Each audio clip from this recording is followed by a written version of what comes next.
Welcome, fellow travelers on this beautiful, magical, spiritual journey of life. My name is Brendan, aka Mystic Spider-Man Skull Babylon, welcoming you to a very special broadcast. This is going to be a conscious movie watch party that we are doing tonight for the movie 3 Days of Light, which is a movie about a transformational festival, a spiritual hippie party, if you will, that took place in 2012. And this is a really cool documentary, but it's also a gonzo journalism documentary, meaning it basically kind of like follows my personal journey, and through this it is a story through the lens, through my experience and the people we meet and the synchronicities that unfold. And I'm so excited to be able to share this movie with you. For those of you who are tuned in right now, go ahead and drop an 1111 in the chat just to be able to make sure that you guys can hear me and things are coming through okay.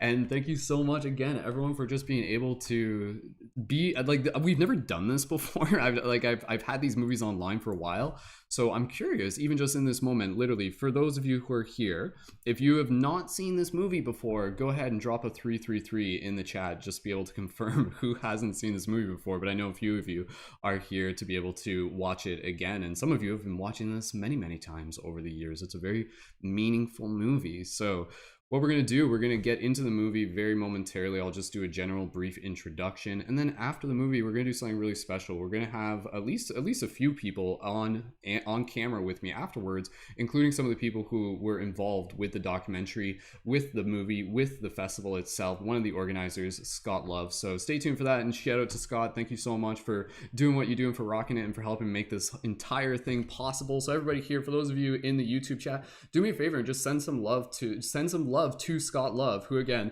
him and his wonderful team back in 2012 and even the years beyond that have continued to help bring together amazing people to create this amazing transformational experience. And that's a big part of this story. That's a big part of this movie. As we get into it, this movie in itself is a transformational experience. This movie is something that I really want to be able to invite you guys to watch this movie almost as meditation. Let that mean to you whatever it will, but what I mean is literally even just watch this, and you could literally meditate and watch this, and even just kind of like chill out and really see things and feel things and allow yourself to feel. There are parts in this movie that very well will make you cry, in ways that are just like, oh, like it reminds you of things, and it's really beautiful, and you see the unity and the connection and the love. There are going to be people who will cry tonight, and we hold space for that. I'll probably cry. Man, I haven't watched this movie, I haven't like sat down and watched this movie in a while, like over a few years at least. I honestly don't know when the last time was that I literally sat down and watched it. So it's going to be nice for me to just be able to look back and be like, oh, look at how far I've come, my journey, little Brendan. Oh, all the things that it's like, seriously, you'll see me and you'll be like, oh my god, it's like little Brendan, like this movie. More or less, just to be able to hype it up. And that's what I'm doing right now. I'm just getting you guys ready. I'm hyping it up, and please feel free to invite more people into the broadcast, like using this moment. Imagine we're all sitting in the movie theater. I see, I've done this before, literally with other movies, and even with this movie and other movies where I've just like shown it to crowds and stood in front of people and been like, hey, thank you everyone for coming. My name is Brendan. I'm the director of this movie. So you guys can imagine, we're like sitting in a theater right now, some sort of cosmic space theater. But anyways, moving along, we're going to get into the movie momentarily. But one thing I was going to mention is that it's interesting to literally look at this movie and almost think of it as like a prequel story. It's almost like kind of like, it's a relative to my journey now, and you guys getting to know me, you'll be like, oh, this is interesting, because it'll help you understand, again, not only my story, but the story of the collective shift in consciousness in 2012 itself. And that's exactly what I was intending to do with this movie and other movies that I have made past this movie, which we will also get a chance to be able to watch. And that's part of the reason why I wanted to do this. I'm like, yeah, let's try this, see how it works. And if we do this, there's a few other movies that we could literally do this for as well, other ones that I've made that I'd be excited to share. But yeah, with this one, it'll be interesting. It'll be really interesting to just kind of go back, and I'm sure there'll be a lot of things where it'll be like, whoa, that's like just like something I connect with so much now, or there's a lot of things in this movie that, again, I think are very relevant, just in terms of the importance of being able to remind ourselves of the importance of community. And that's a big theme within this. It is the story of our collective shift in consciousness, of us coming together as humans in a shared vision of love, in a shared practice of envisioning what the future can look like. If you want to think of this movie and transformational festivals in general, and I'll just say this and then we'll get right into it, you can think of this as almost like a way to be able to envision what the future could be like, and perhaps what the past has already been like, this communal way of living. So again, thank you to Scott Love, thank you to the entire organizers of 3DL, both in the past and the years that have continued after that. Scott will be on a little bit after the broadcast, after the movie showing, and then we'll bring people on for a little bit of a Q&A. And Scott will also be able to tell you a bit about some of the future plans for 3DL as well. So stay tuned for that.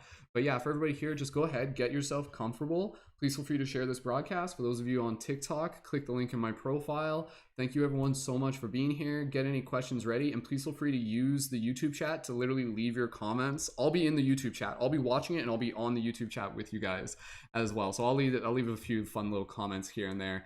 And I'm looking forward to just being able to sit down, open my heart to this experience, and share it with each and every single one of you. Just to be able to give you guys a bit of well, yeah, we're gonna do this. Actually, you know what? Okay, I'll take a quick vote. I want you guys to be able to decide. Do you guys want to see the trailer before we show the movie? The trailer's only 90 seconds. Do you guys want to see the trailer? That way, so some of you are like, I don't know what I'm getting into. If you see the trailer, it doesn't spoil stuff, but maybe it does even just a little bit.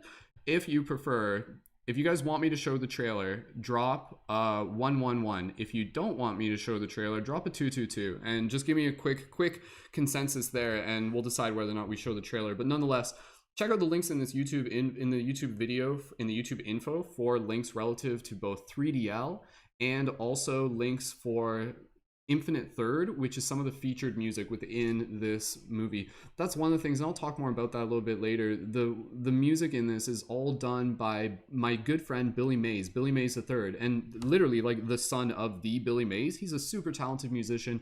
We connected a while back in 2011, and being able to use his music for this movie was really cool. So thank you again to Billy, and please feel free to check out Infinite Third on the links in the YouTube info, and just run a search on it on Instagram, and you'll find it there.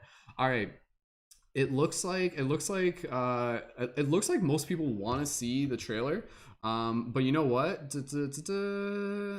Jeez, I don't know, guys. Like I'm kind of on the fence. I almost, if you guys are committed to watching it, let's just. Oh wow, I'm really indecisive. I almost want to show the trailer, but at the same time, I literally don't want to show the trailer, because once you show the trailer, you can't unsee stuff, and then you get to see it for the first time. No trailer. Go watch the trailer afterwards. We're gonna do that. You'll appreciate the trailer afterwards as well. So awesome. And shout out to Carl Swaggin, who's literally in the YouTube chat as well. Their music is also involved with this movie as well. So there's a part within the movie that Carl and Vaughn, dude, there's so much that I kind of like can't fully remember all the details of. So Carl, please feel free to, Vaughn, aka Carl, aka Vaughn, please feel free to leave any info relative to the music as we get going a little bit later into the broadcast. So okay, no trailer. Everybody just allow themselves to get comfortable, get yourself set up. If you can put this on a TV, please feel free to do that. You guys can chill out, create some sort of like a festival experience, create this into an experience where you can really just be able to watch this movie as a meditation, watch this movie as an experience. May this movie literally help you open your heart. I want this movie to be something where by the time you watch it, you'll be like, whoa, like that was an experience, like that shifted something inside of me, inspired something inside of me. And so riding on the waves of the 11/11 broadcast, this is very much in theme with that same energy. So let's keep riding that. And okay, cool. And yeah, and Carl Swaggin's gonna plug his stuff later. So Horus Rising, thank you again for reminding me. And shout out to Silamon. You'll have to point us out if you see yourself in the footage in this movie. I wanted to actually go back and look for that. I feel like when we go around when we see the crowds, we'll see Silamon in there somewhere. So anyways, Silamon was actually where me and him met back in this festival back in the day. So there's quite a few people. You'll also see Brianna, and you'll also see Michelle Infinity. For some of you who are familiar, who've been around for a while, you'll see them as well. And I'm sure you'll see some other faces that you will recognize as we get going.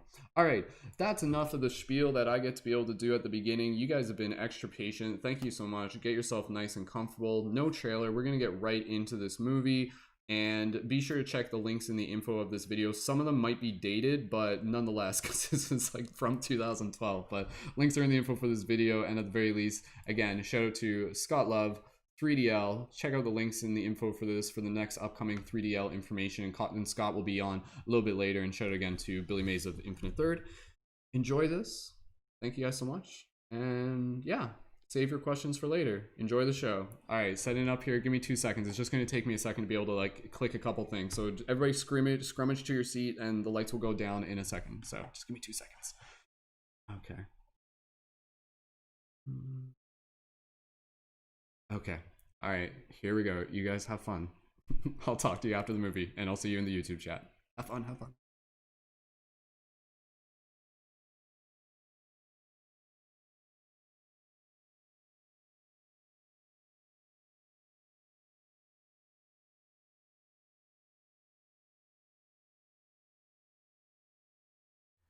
Find out more about Paradigm Shift communities and Paradigm Shift Radio. Visit ParadigmShiftCentral.com.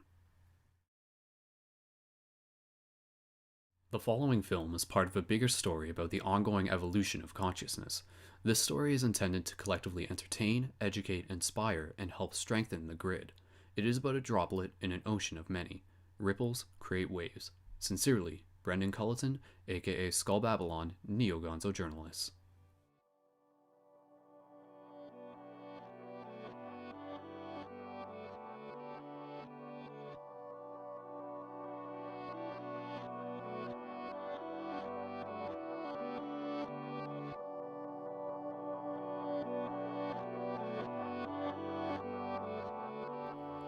On November 2nd, 3rd, and 4th at Camp Rockmont near Asheville, North Carolina, hundreds of people gathered to take part in a consciousness-raising festival called 3 Days of Light.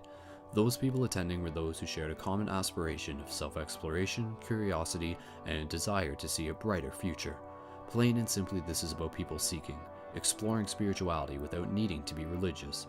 Along with guest speakers, workshops, and plenty of magic, it was about education, community, celebration, and co-creation. The festival was a call to a global community to create something beautiful together, and the people responded.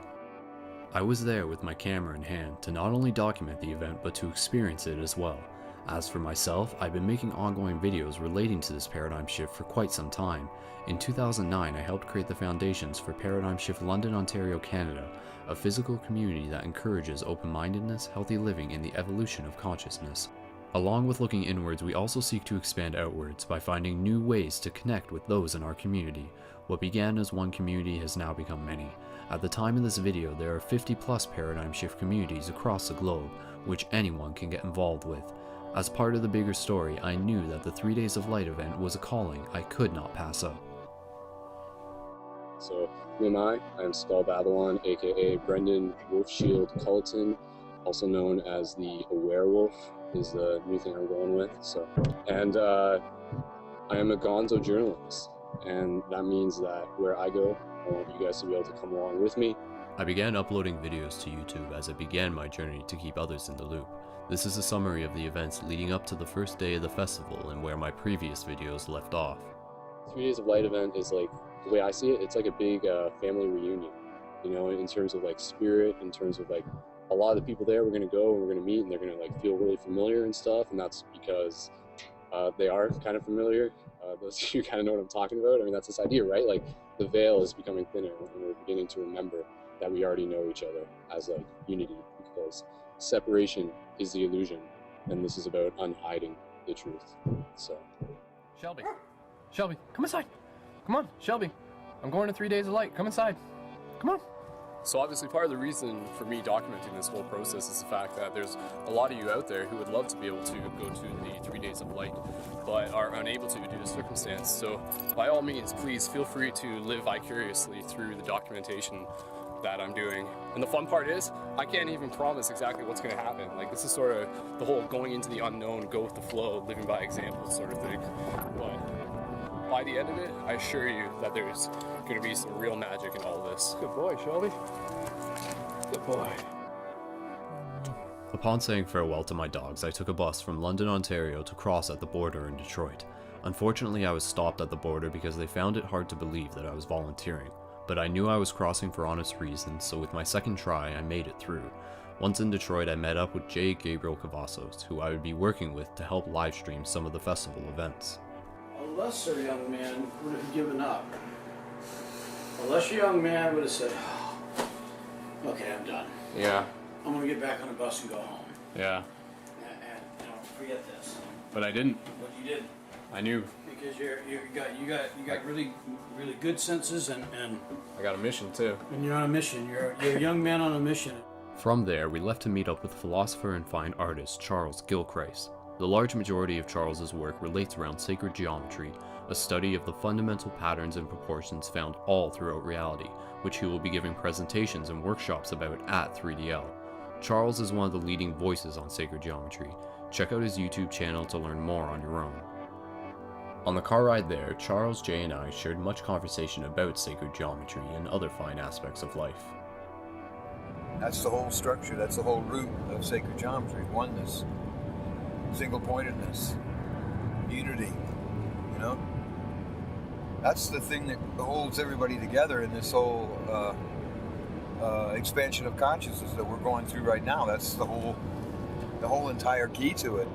It's almost like this idea that it's consciousness itself doing whatever it takes to like wake itself up to this idea of like unity consciousness, because like that's what's happened. Like we've like fallen out of that awareness. Like it happened a while ago, but kind of going back to what we were talking about earlier off camera about like the Brahma and the breath and the sort of you know, the cycles and stuff. We're going through the process of like remembering our unity with the godness within ourselves, like moving from like identity to deity, and then through that process we're opening up like that stream of energy and reactivating our full potential. It's not about worrying about extraterrestrials and who did this and who did that and blah blah blah, and getting into all the cosmic gossip, like I call it. Cosmic gossip, yeah. I like to call it cosmic gossip, you know. Yeah. And just like, you know, it's interesting, but to not work on yourself. Yeah, you need to be practical about it. Yeah, it's about working on yourself. Find out who you are, what's going on inside, and heal. By the end of a long day, we arrived at our location and were greeted by Scott Love, one of the main organizers of 3DL. Hello, my name is Scott Love. I am welcoming you to Camp Rockma and the 3 Days of Light event. The next 3 days we have all sorts of workshops and speakers and all sorts of magic and adventure. I'm glad you're here. 3 Days of Light is just one of many projects being manifested into this reality through the hard work of a team known as Emergence Earth. Emergence Earth is a motivated network of high-spirited individuals and communities that have been building up for the past 10 years. Their goal is to help perpetuate and promote 4 fundamental pillars to create positive change: sustainable living, natural health and wellness, personal spiritual development, and community and culture. Emergence Earth has been putting together numerous successful events to date, and along with the energy they put into 3DL, they are continuing to organize further events to help create a space to bring people together to celebrate and co-create.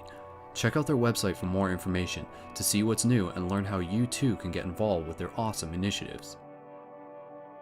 As things continued to roll along, it wasn't long until some of the others began to show up. So just a little cool tidbit here. My buddy Von Halford, he's got like this rod thing, right? It's crystal. It's a what type of crystal? It's a selenite wand. Yeah, and it broke, but a little piece came off, and this little piece fits perfectly in my hat right there. So I think that's a good way to start off. So Yeah. good vibes.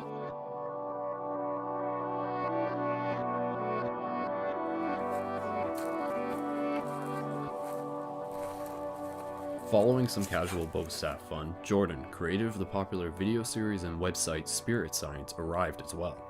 Someone showed up. That guy right there. There he is. So A lot of people attending the festival are fans of Jordan's work, as it has proven to be a successful introduction to a lot of key aspects of understanding that will help people shift their paradigms in the time to come. Through astral projection, individuals are provided with irrefutable personal evidence that we are immortal. The physical body can die, but the consciousness lives forever. It reassures us that there is a life after death. Spirit Science has been a huge catalyst for so many people, so please, if you have not already, check out more of Jordan's work, watch it with a grain of salt, and appreciate the fact that someone has put so much energy into connecting people and helping them open up to new ideas. Think about this. When you break light apart, you get 7 colors. These are the same 7 colors that our physical body is tethered to. What would you see if you were to look at a human through an etheric prism? Are we beings of light? Think about it. Needless to say, spirit science covers a lot of topics commonly encouraged through discussion in paradigm shift communities and on Paradigm Shift Radio. It's a part of the conversation, but by no means is it the be-all end-all. So for those who are finding themselves curious and seeking, here's a quick umbrella list of paradigm shifty topics to take note of as things continue to unfold. Dreaming, lucid dreaming, meditation, astral projection, ancient esoteric knowledge, sacred geometry, Fibonacci sequence, science, quantum mechanics, non-locality, oneness, metaphysics, mysticism, energy, chakras, crystals, vibrations, cymatics, dimensions, guides, spirit guides, extraterrestrial, ultraterrestrial entities, UFOs, crop circles, holographic reality, life, death, power of the conscious mind, power of the heart, law of attraction, world/universal issues, sustainable living, ecological awareness, nutrition, health, mainstream media, movies, symbolism, our past, our present, our future, infinity, and beyond. And again, check out ParadigmShiftCentral.com to either find or start a Paradigm Shift community in your area so that you can continue the conversation.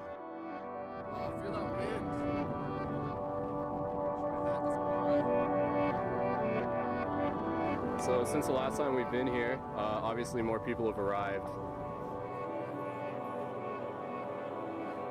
As things continue to fall into place, you could really begin to see the unity that we were bringing into community.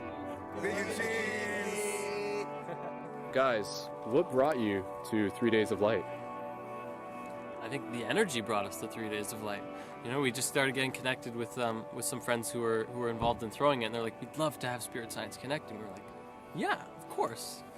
How could we say no to that? That whatever happens this weekend, that you're part of that ignition, that you're an emissary of light, and everyone that you interact with this weekend, however you do that, is going to be touched and has the opportunity to open their hearts, to be fully present. Conscious expansion, what does that mean? We're going to do work, but we're going to have fun doing it, because the real work is really going within and looking at yourself. Right now it's all about getting together on the collective to be able to share these experiences and to grow. And yeah, if you had asked me 2 months ago when I was sitting in a rice field in Bali, you know, at the time working on the OCG project, and there it is. Sounds like the party just got started. Begun already. It's already happened. So yeah, so just being here and being a part of it and coming together in family, and you know, how can you not show up at something called 3 Days of Light? You know, when you can be here. So cool. It's great to be here. All right, guys. So thank you personally for being here. It's you know, this is sort of like a long time coming, us being able to physically meet. Yes. So, yes, totally. And this is many more meetings to come and many new friends to be made. So stay tuned for the continuous adventures of myself, Skull Babylon, Jordan, Phoenix, and Von Halford. Sign us out. Bye, everyone. So this is where my previous videos left off, and this is where the rest of the story begins.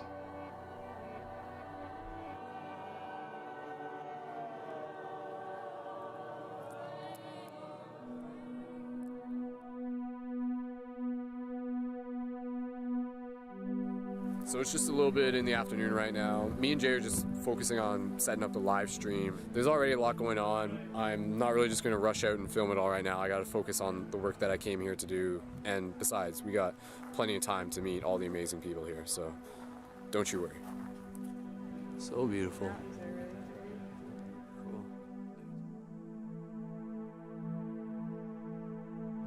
All right, so here I am just setting up equipment, and since I can't do this all by myself, my friend Breezy is gonna help me out, so you can hold that. Okay. So just ask me what's going on. Like, what am I doing here? I'm like setting up equipment and stuff. What are you doing right now? Well, Charles is, he's gonna be doing his presentation, so we're trying to live broadcast it, so it's my job to like set up my laptop and get everything working, right? So. Yeah, you're doing a great job. I think so. To reiterate, sacred geometry is a term used to explain the depiction of various shapes and proportions which are representations of both infinity and how this reality unfolds, a visual representation of the oneness that we are. And now it's time for Charles to do his presentation with an introduction by Julian Forrest, the meditational trance guitarist.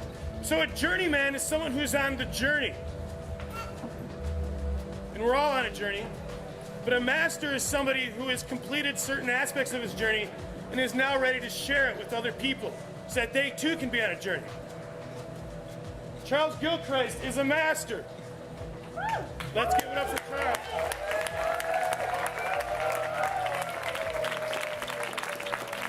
Julian, who is good friends with Charles, uniquely expresses the fundamentals of vibrations and sacred geometry through his knowledge of music.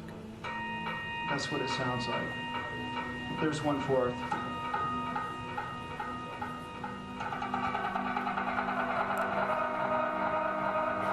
Inside of all of these strings, when they ring, are all the harmonics. The important thing is they're really in there the whole time. Just as no one is telling us that that's how things really work. So that's what I'm going to try to do. I'm going to try to introduce sacred geometry to people who haven't never even heard of it before. I think we're in a renaissance here. We're in the beginning of a new renaissance. Because now we have this thing called the internet. And we have a new sharing of information. So complexity naturally evolves out of simplicity. Many people believe that this form here, this specificity, this one right here, is, they call it the womb of the universe. And that's where we all started, from a single cell in our mother's womb. But when it gets to this level, 8 cells, it looks just like this. Spooky, huh? So this is the way you looked when you were about a day old. In fact, we all looked like this at one point in time when we were in our mother's womb. If that doesn't connect sacred geometry, everybody in this room, I don't know what would.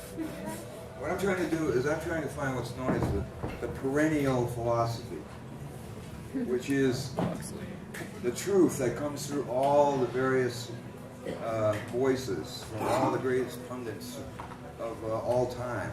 What's consistent? What is consistent about it, you know?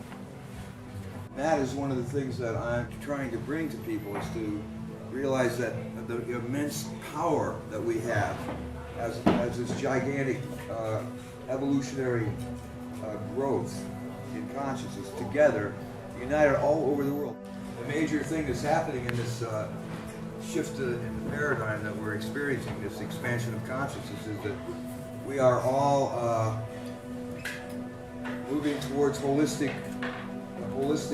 view of the universe, huh? We're all sensing the oneness of everything. Yeah. And the, you know, namaste, the part in me which is oneness, the part of me which is spirit, recognizes the part of you which is oneness, and which is spirit. So I greet you all, namaste. Namaste, everybody. We are one. So let me just bring you up to speed. Today, I've just been super busy running around and haven't really had too much time to film stuff, but right now I'm just heading towards the Emergence Earth stage, and they're doing a little bit of a, I guess you could call it kind of an opening ceremony or something, so we'll see when we get there. But fortunately, I believe I already have a camera feed there from our good friend Brianna, who is helping me be an extra hand in this and helping document the process. Bring it back here.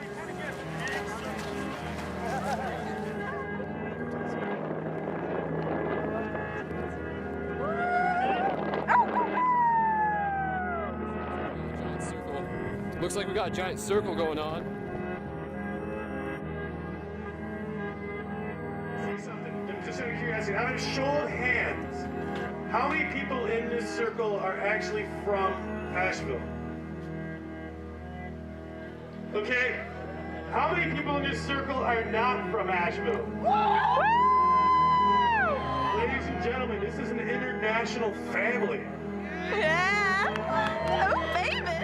Let's all take a really deep breath together in our awareness of where we are right now.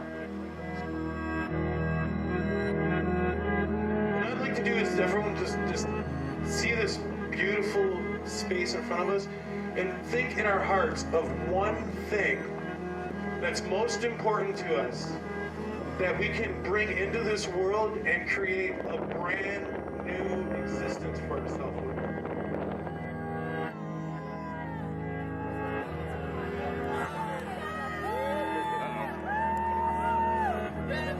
Yeah, Billy.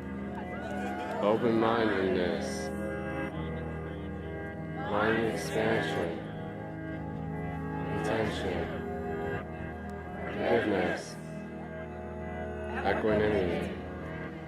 Alignment. Diversity.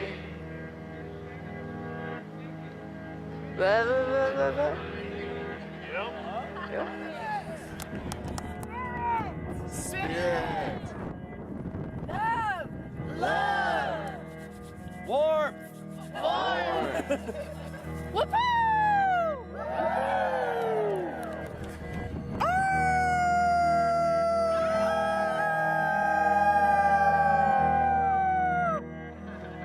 Enthusiasm. Unity. Endless adventure. Create! Heart expansion! Transformation! Release! Unity! Outer space. Personal revelation. Embracing the absurd! We're taking into this circle the world we want to create. Now what we're going to do is we're really going to hold that in all of our hearts. And we're going to step across this line on the count of 3. And then once on the other line, we're going to celebrate. Once we celebrate and raise that vibration up with our open hearts, I'm going to pass the mic to Jordan and Ray, where they're going to say hello once you're inside. So, ladies and gentlemen, let's step across that line and create this world together. Are you guys ready? Yeah! So are you really ready? Yeah! Are you ready? Let's go! Now that we're in the circle, we get to ask ourselves, what does it feel like? Because when we were outside, we were just looking at it. And we were like, okay, well, this is what it looks like, maybe sounds like. We're expressing it through our throats. And now we're going to take that into our hearts and take it a little bit lower and take it between each other as well. And so physical contact is so incredibly important to getting in tune, not just with yourself, but with each other. And if we are all one family, then we should be able to hug each other, truly hug each other, and have such a powerful connection and really open up. Well, it seems everybody's already on it, but all right, take it away. Wow. All right, so it doesn't look like I've got all that much work to do here.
So it begins.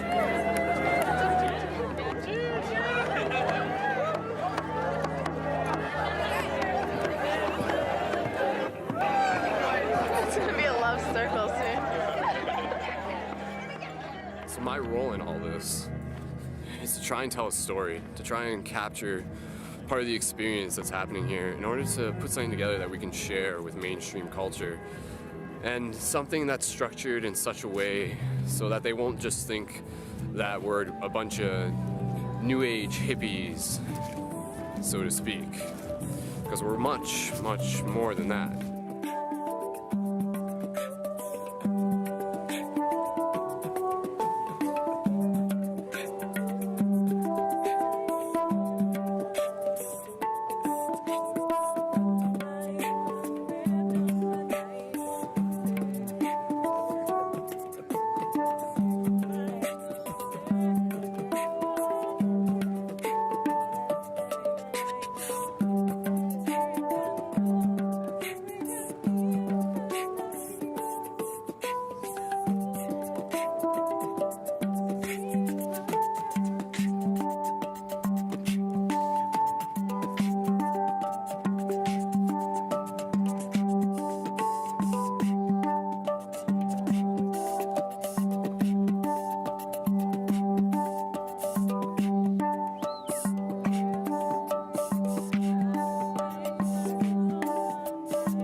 Ladies are gonna go crazy once this hits the internet. I am magic, and so are you. Well, the day has officially turned into night once again. And as much as I enjoy sitting here holding my camera, if you excuse me, I'm gonna take a little skull Babylon time to myself, so I'll be around, don't you worry.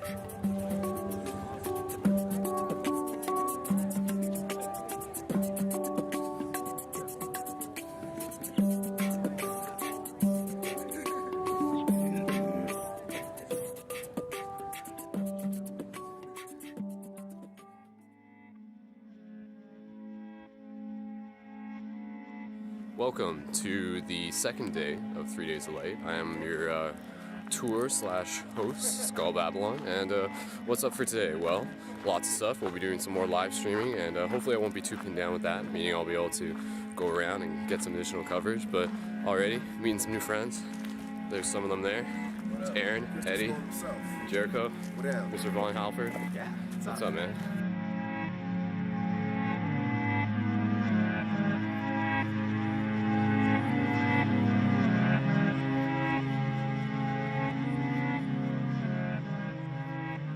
Skull Babylon reporting from the future, live at 3DL, documenting the ongoing process of the ever-expanding shift in consciousness.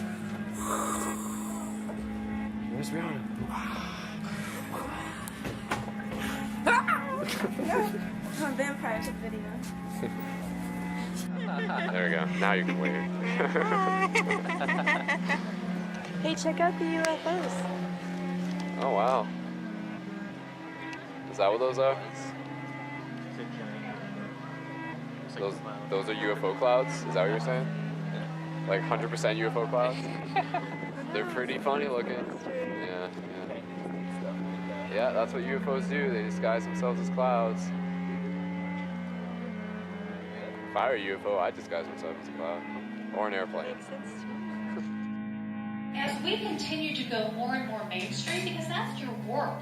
Your work, whether or not you know it, is to spread your truth and to spread and help all of mankind open consciously. That's why you're here. It's a pretty exciting job. You have to walk your walk and talk your talk. You have to be authentic in everything you do and say.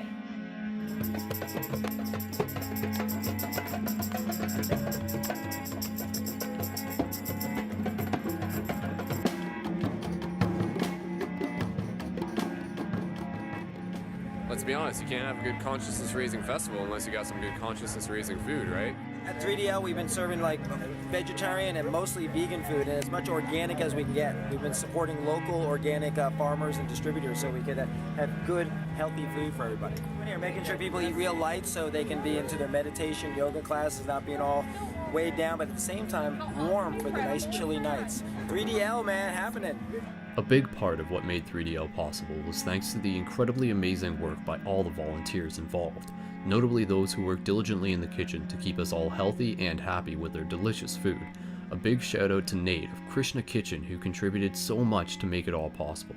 They've been doing amazing work all over the world since 1965. A huge thank you to them, not only for what they do, but for what they represent. With my stomach satisfied, me and the gang made our way up to the Spirit Science Theater to meet up with Jordan. This is reflected in the psychic nature of those who, in meditation, dive into the void of consciousness, and those also who reach a state of Godhead awareness that includes all life in unity and love. The one is all, and the all is one. In the Taurus, a point of singularity, whatever consciousness is present is the purest representation of the whole. It's Saturday morning here at Camp Rockmont for 3 Days of Light. Beyond this door over here, we're watching the Spirit Science Theater. We have the Spirit Science Theater. We actually have our own little studio with a projector and all this stuff, and we're premiering the new episode, Spirit Science 21, which is all about the Taurus. That's really the most interesting thing. I mean, the Taurus is kind of the self-organizing system that can facilitate rapid healing when you really understand it, because it channels all of your energy into your heart and then out again and all around. The heart is kind of the center of everything, not just your being. The center of the earth is the same vibration of the heart, the center of the sun, the center of the galaxy, the center of the universe, the giant toroidal expansion of energy. It all comes together here. So from going into your heart, you can really tune into yourself on a much deeper level than you ever have before. And understanding this geometry will just help the left brain kind of grasp what it is that we're trying to kind of get across, because it really is a feeling. You know, video can only do so much, but if you really kind of get into yourself, you totally get it. So a lot of people who might be watching these videos, maybe following this story, may be wondering, what is this all about? But if you're already watching, you probably got a decent idea. But if I had to explain this to someone who wasn't interested in this stuff and had never heard of any of these topics and just stumbled across these videos, what would I tell them? Well, I think what we're doing here is something that began a long time ago. The simple way I sort of look at it is that we're remembering that we have an inherent connection to the nature, the reality around us. And it's something that we sort of fell out of.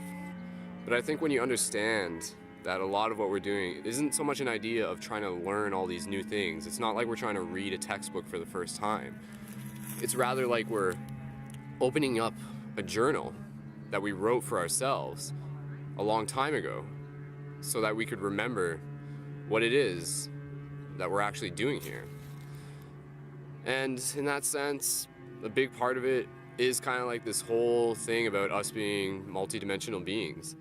When you open up this idea of multidimensional reality, you realize that we only live forever.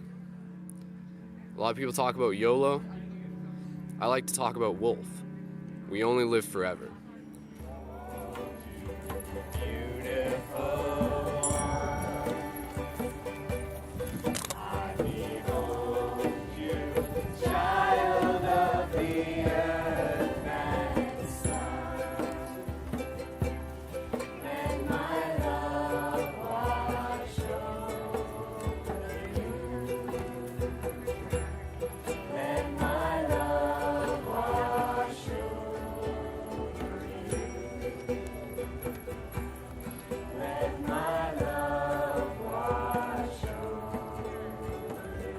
So long story short, we as consciousness, not just me, are doing whatever it takes to awaken itself.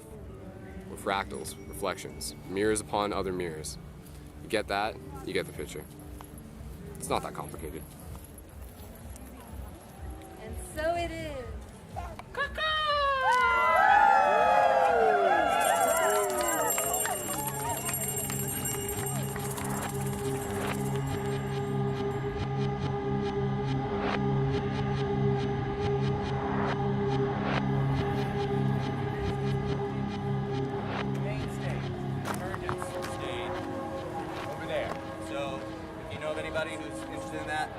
all done. We're moving. So we're on our way to the main stage, the open field, to do a light body activation called the Merkaba method.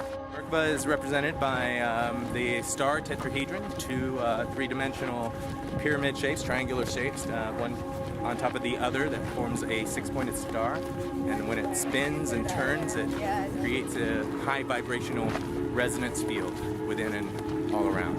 And that's something that each of us have, right? Absolutely. We all have it inherently as part of our being. And everything does, actually. What we're about to do is just a little taste. So I call this the taste of Merkaba, or the mini Merkaba light body experience. Who here knows what a light body is? Raise your hand. Or think you know what a light body is. Good. All right. Who here has experienced their light body activation process? Okay. So give me some words, just one word if you had to describe what it was for you. Just shout it out. What was your light body experience? What's the one? Infinite, transcendental, weightlessness, love, vibration.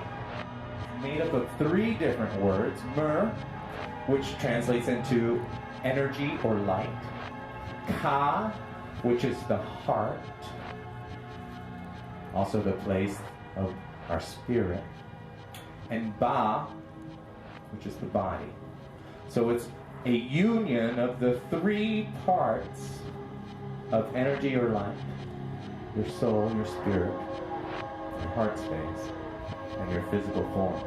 It is about connecting your physical experience with your higher self, or your soul, or your spirit, that which is connected to all that is, while you're connected to this that is.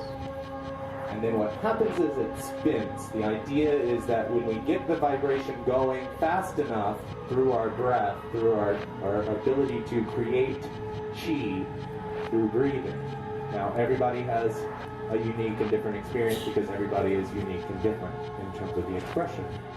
Take a deep breath, close your eyes. And as you inhale, allow the words, the vibrations of what it was said to just fall wherever they may fall, and then release what doesn't resonate, what stands in contrast of a previous knowing, perhaps. And just say, this is just another way. Inhale again. And exhale out. So we're drawing in good chi, all new chi, all from all around us, from above, from below, and then exhaling and releasing it all, creating an intention for release. So that is our main intention, is to release all energy. So we want to build it up, but it's like stoking a fire. When you also get to that higher state, focus on the exhale, not the inhale. And again, honor yourself. In. Breathe it out. In. Good. Out. So just a quick note from my own perspective. Breathwork is key, and meditating with a group always creates additional energy, but to presume that one can reach enlightenment in a 45-minute breath class is naive. The purpose of this exercise is to garner an experience that in reality is just the tip of the iceberg. Like anything, it takes proper practice and patience. In. Not only do you physically feel energy, like you actually have experiences, you know. You won't always have one, because I didn't really have one the first time I did it, but this time in particular, it was amazing. My eyes were shut the whole time, and I was seeing very vivid colors, and they were colors of the chakra. They weren't like random colors like burgundy or something, you know. And as my eyes were shut, I could see almost like little blotches, it looked like, in my eyelids. And what I was assuming that was like the energy signatures of everyone. Out. In. Out. In. The coolest thing that I get to experience is my own energy, always. And because recognizing, like, really that we are infinite in the truest form, like we are There's so much more than our limits, man. It's incredible. You're unfolding. We all are. And I love you. In, out. Letting go of everything you think you know.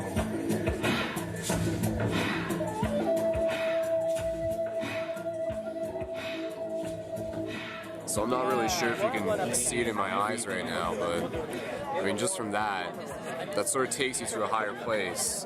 It gives you a chance to connect with your higher self, with your higher elf.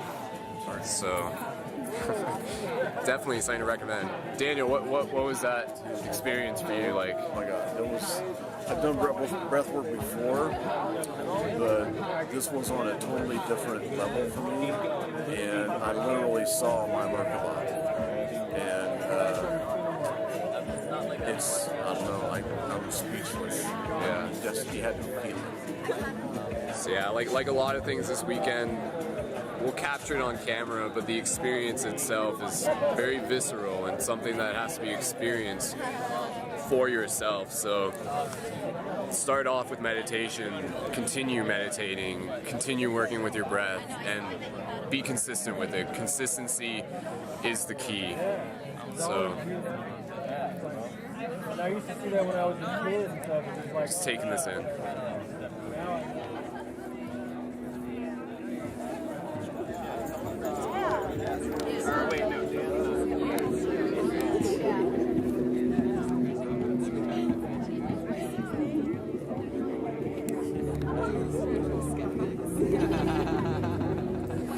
A valid question. Is this heaven on earth? You know what? It is what we make it. And if this is our heaven, then let it be.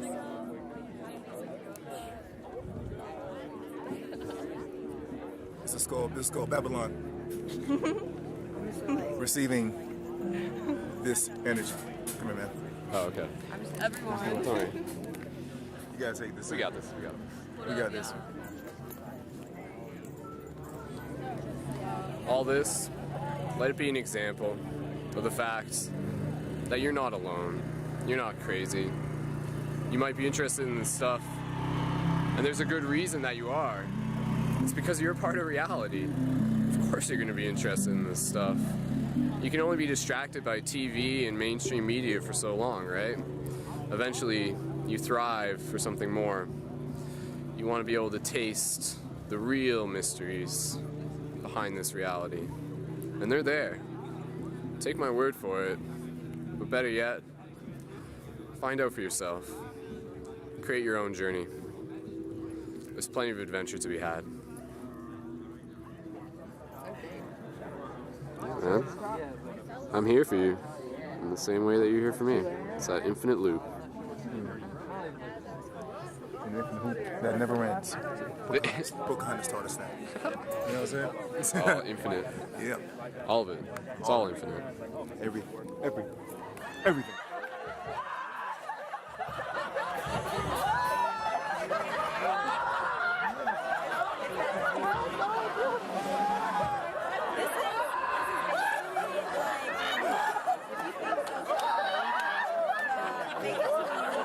We started this gnome style. That we just incarnated last night. Yeah, it came to us. It's gnome style. That's how it starts. Gnome style.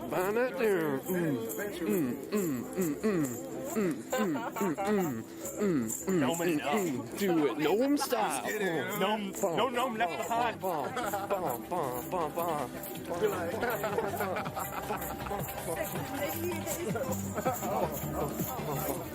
Shaman style.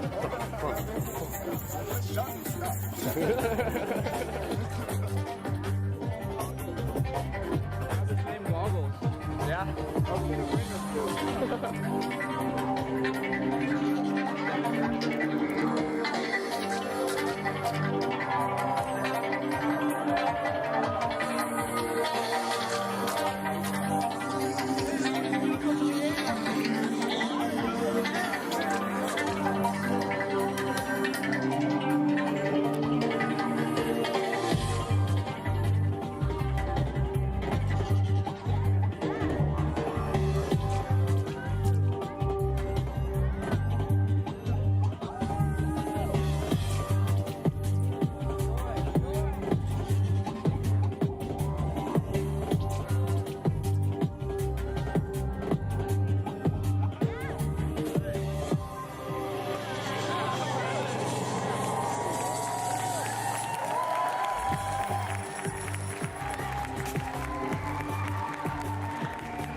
Following further play and celebration, it was time for us to go to work. That night, we did a special live video broadcast of Paradigm Shift Radio to practice sharing our voice with the masses. Because what we really want to do is, and what my intention is to save the world, essentially. We want to stop things like pollution and of our bodies, of our waters, of our land, food too. So we have all these aspects that we have to think about first. And that's what we're trying to do, is we're going to try and create that kind of energy that becomes a creative energy that transforms into something that's bigger than us. And we want to work together in that way. And so that's why we need to make these connections, build these kinds of festivals, retreats, and have these meetups, so that we can meet each other face to face, interact, and speak truth in order to find what truth is and what we're going to take to the next level. Like a think tank, you know? Yeah, exactly. And that intention with the attention to unite this family on Earth with hugs and touch and eye gazing. I feel like the more I work at it, the more you work at it, the more any of you work at it to, tell anyone, even someone who's just a complete skeptic. I feel like having that little bit of awareness, even in that person's mind, can change them. Because, you grow up with hearing all these things that society is telling you is superstitious and far-fetched, and then you grow up to realize, wait, it's not that far-fetched, it's not that superstitious, because it actually makes sense, right? Mm-hmm. When I sort of think about, what's the kicker here? What's the big thing? What's that, really potent message that we're trying to get across? And for me, it comes back to this idea, and we've already sort of got it wrapped in our heads, right? But for a lot of other people, it's brand new. This idea of being multi-dimensional beings. And what does that even mean? And what does that entail? And what potential does that create within ourselves, within our own lives? But what we can discuss here, what we can learn from each other, is ways to bring other people to the table. And talking to you, whoever's out there listening to us, you're a part of that.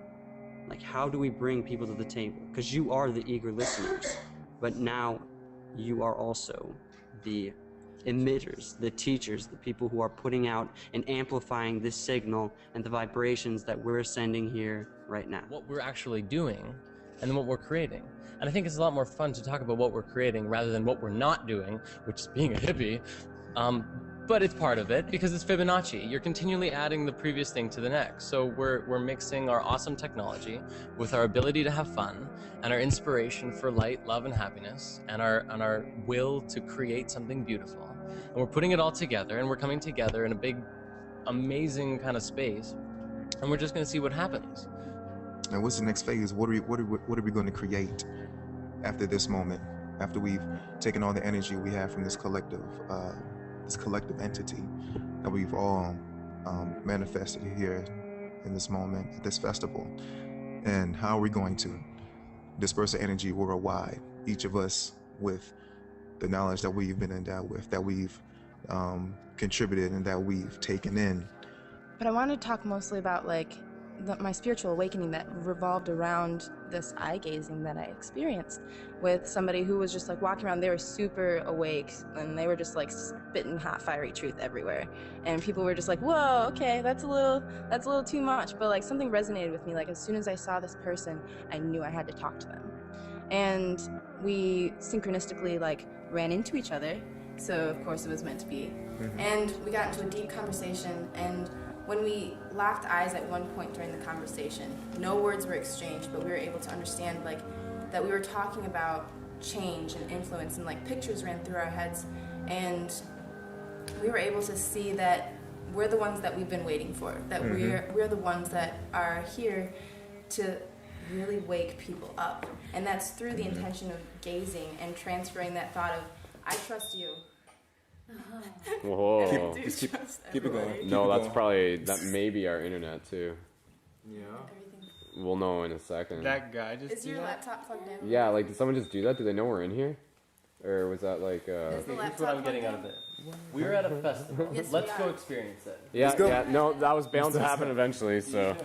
Alright, well this one's still recording, so for the sake of this documentation, thanks guys for doing this, and let's just go, oh, watch that tripod. Too late for that. Sorry. That was me, I'm sorry. Yeah, let's get our lights on. But yeah, anyways, there you go guys, so. Man, we gotta That's a little bit of reality for you right there.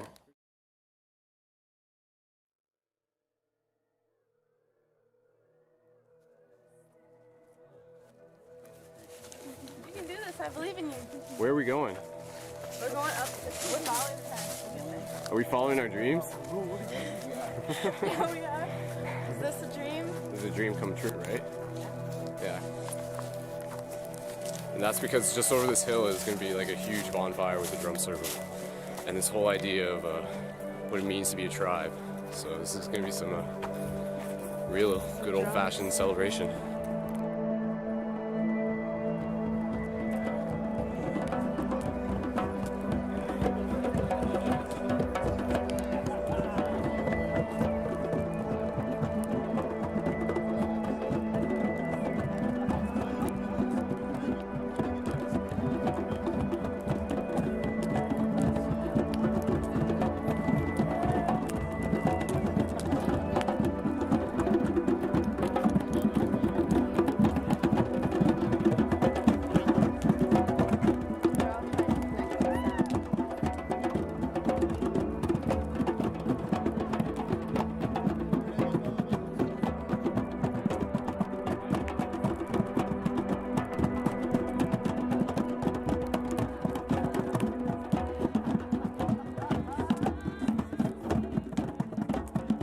Man, you know what we need to happen? We need the moon to come out, man. Right?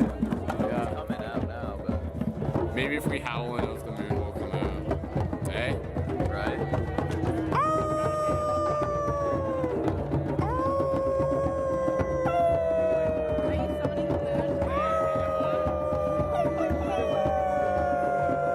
There it is. I was actually trying to make It came out. Keep summoning it.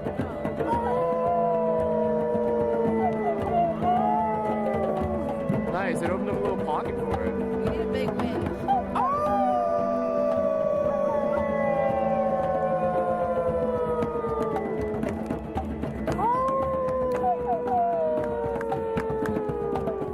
Sweet. Well, we did it. Yeah. That was awesome. So we actually did that. We just like summoned the moon by howling. I mean, look at it. It's like super cloudy and then this little like hole opens up just for the moon. Can you explain why that happened? I don't know. Can you explain why that happened? Maybe a longing, a desire, and it happened? We created a big wind with our minds. That's right. So they're forming a community right now, and they're enjoying each other's company, right? That natural magnetic pull between all of us, right? See, I think when people talk about what's like 2012 about, like I think it is and has been and will continue to be like about coming together, about like building the tribe. Right. Like that's the thing. Like so many of us here, like we spent our lives like apart from each other, and now like we find each other again. We're still like reconnecting. All the time. Gathering. Yeah, we're gathering. So that's And then we're gonna expand. Yeah. It's inevitable. It's the rhythm. It's the cycle. That's right. We're the cycle. So.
What brought me here was a desire to tell a story.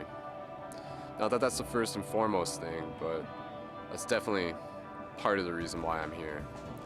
As a journalist, I want to be able to document what happens here, to be able to share it with the mainstream culture. Just the love that came from seeing everybody of like minds coming together and communing with each other and empowering each other, uplifting each other, teaching each other, humbling oneself, and it's just been a real positive experience, and I never experienced anything like it before. It is about you, about getting clear, opening up the channels of information within you, allowing you to work with the energies that are here to support you in getting clear. It's been a really great experience. I've met a lot of amazing people. I've heard a lot of really great keynote speakers. Charles Gilchrist was really freaking amazing. And we got to hang out with him too, outside of the speech, and just he just dropped a lot of knowledge. Because it's like something innate that's already like it's innate. Universal. It's innate. It's universal. So nobody invented it. It was there before. Yeah. God invented it. God mind. It's to me, you can't get into zero. You can't know God, but you can know the first principles of the universe because they're actually vibrational. They're reality. And so those principles, as far as I'm concerned, is as close to God as we can actually get in a direct way. You know, I find a very strong possibility of a Gnostic experience happening in the process of creating mandalas based on sacred geometry. This is what Vaughn drew today. Yeah. Drew this. Gonna put it on the fridge. I will. I always put it on the fridge. I can tell it's something that's definitely going to lead me towards more in my life, as well as, you know, a greater appreciation for art and, you know, the way things work in general. It's all connected. Earth, art, life, music, you know, and I feel like having an understanding of sacred geometry helps you have a grasp on that. This is one of those moments in history that will be remembered forever. Remember this moment. Because we're a youth in movement. So we're not a youth movement, we're youth in movement. We're in movement? Yeah. We're not broadcasting? Yes, we're doing action. Yeah, I think the young people, you know, are, many of them are totally, you know, charging forward with it and casting off a lot of stuff. It's kind of reminiscent, like Boomer was saying, of kind of flashback to the late 60s. So many people wish they lived in the 60s, and I'm telling them it's just beginning. It's just getting started. We knocked on the door, but people now are really going to come through it, and you know, it's just all beautiful. It's I came because it seemed to be like a festival for the new beginning versus the whole thing like the Mayan calendar and the world's coming to it, and it feels much more like the world's just started.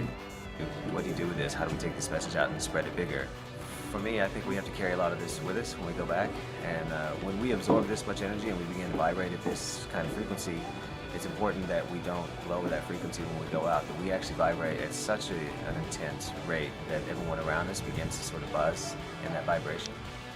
Breathe it into the heart, open up the chest, exhale out, and send it wherever it needs to go. Our attitudes are all in the right place, and our consciousness is heading in the right place, and this weekend tells me that that shift is really very, very palpable. I've really just come to terms with everything that's going on in my life, and I've experienced things here that I knew existed, but I never saw it with my own eyes. And I'm not even talking about like just seeing with your eyes. I'm talking about seeing as in feeling, and where, you know, the realm of physical matter disappears and you are literally viewing, you know, something beyond that. From everywhere in the nation, I've connected with these people that are me and that I've known for eons. And it's awesome. It's all of us. And that's why we recognize each other when we see glimmers of each other in the internet world. And I'm so grateful that I got to know, so I get to take back with me this higher knowing of like, I'm okay. And I have a community. And they are everywhere. We're everywhere. And that's what makes us so awesome.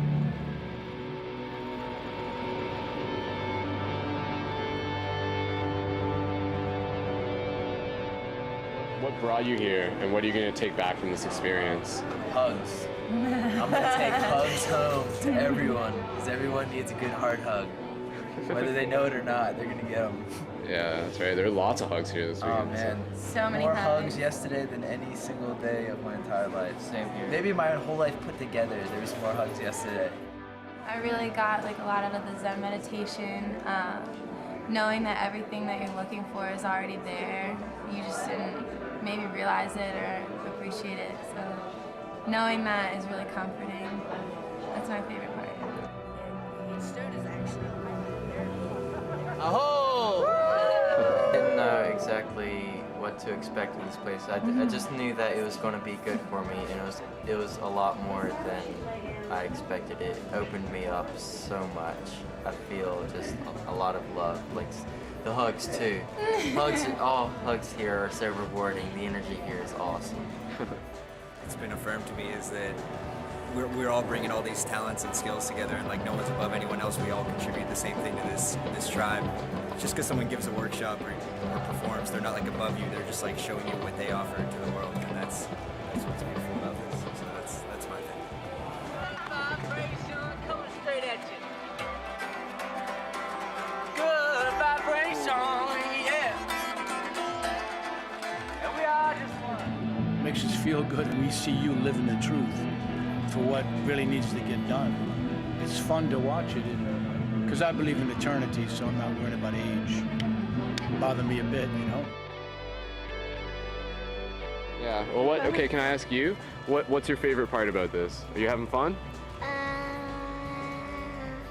Well, I like to climb this tree. You like to climb that tree? Yeah, and I like to swing on that. Sometimes it makes me dizzy.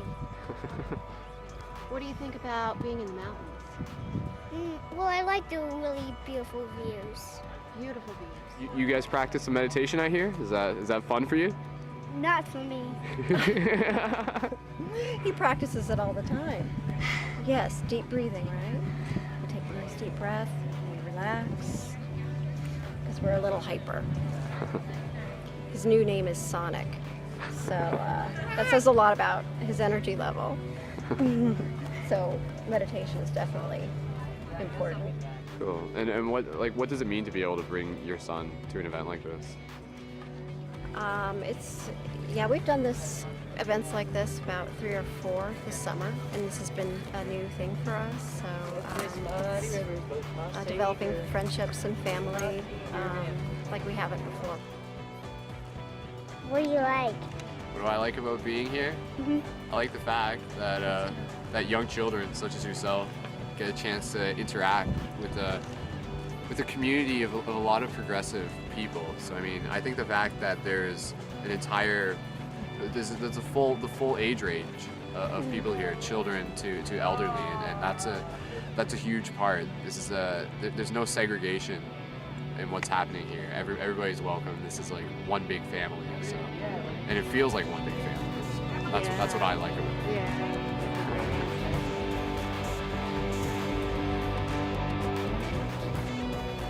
Important for me to bring my daughters because she's at an age where she's understanding, she's going into the mental body more, and she's learning the importance of sacred geometry and meditation, connection, and spirituality. Also academic, there is a lot of academic here that people don't acknowledge. Sacred geometry is filled with math and geometry. I'm investing in the power of the people right now, and that's all I'm calling upon. Because while I have these feelings, and I know you have these feelings too, and we're the only ones that are going to be able to do it, so we have to rely on each other and support each other, and keep confident, and trust. Practice real trust and responsibility, and just keep that consciousness aware of each person around you. It's really hard. You might have to be ADD to actually be able to do it. But you have to be like watching everybody, making sure, is everybody okay? Are they in a safe place? And how can I help at all? Keep an awareness of your 10-foot radius. It's like 10-foot radius. The more people who understand this whole idea that we're more than our physical bodies and that thoughts create and that there is no spoon, the more efficiently that we'll be able to create a better world for everyone. But it starts within yourself, starts with the people around you. So love those closest to you. and do it without hesitation. Be the love. Be the love that you want to see in the world.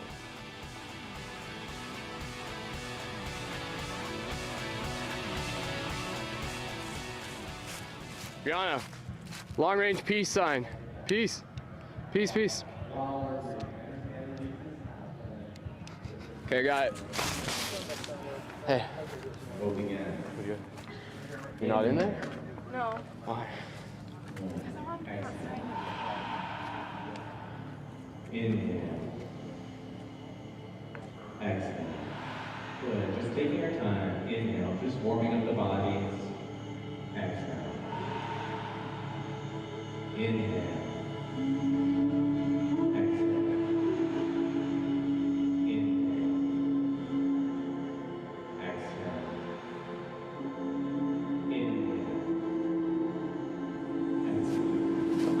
It's like going to Naruto or something. You found a stick. I just found a stick in the woods. It was under some leaves. I was hugging some trees. What are the odds? A few years back, people talked about the idea of 2012 and what might be happening and what it might look like. Well, this is what it looks like. Community, people, coming together, returning to that space of unity, and truly understanding that we are not alone, and in fact, each one of us is a reflection of the whole. And to be able to look into another person's eyes and see the universe, to see yourself within them, that's a truly beautiful thing. And I think that gives us courage. It gives us the strength to be compassionate, to know that wherever we may go, we're exactly where we need to be. And there's no such thing as mistakes. There's only lessons. So with every lesson that we learn, we move closer to becoming our authentic self. And as we move into that heart space of being our authentic self, I think that's the moment when we really realize that this is why we came here. This is why we're in this reality. This is why we chose to be here. And needless to say, the story is far from over. Because in truth, it never ends. This is much bigger than us.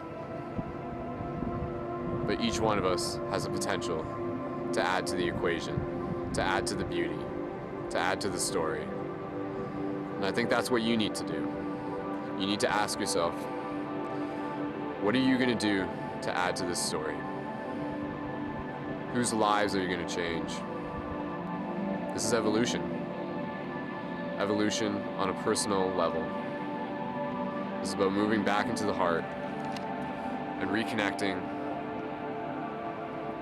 with who we really are. Divine beings of light. It's really not that complicated, but it truly is magical. Always and forever.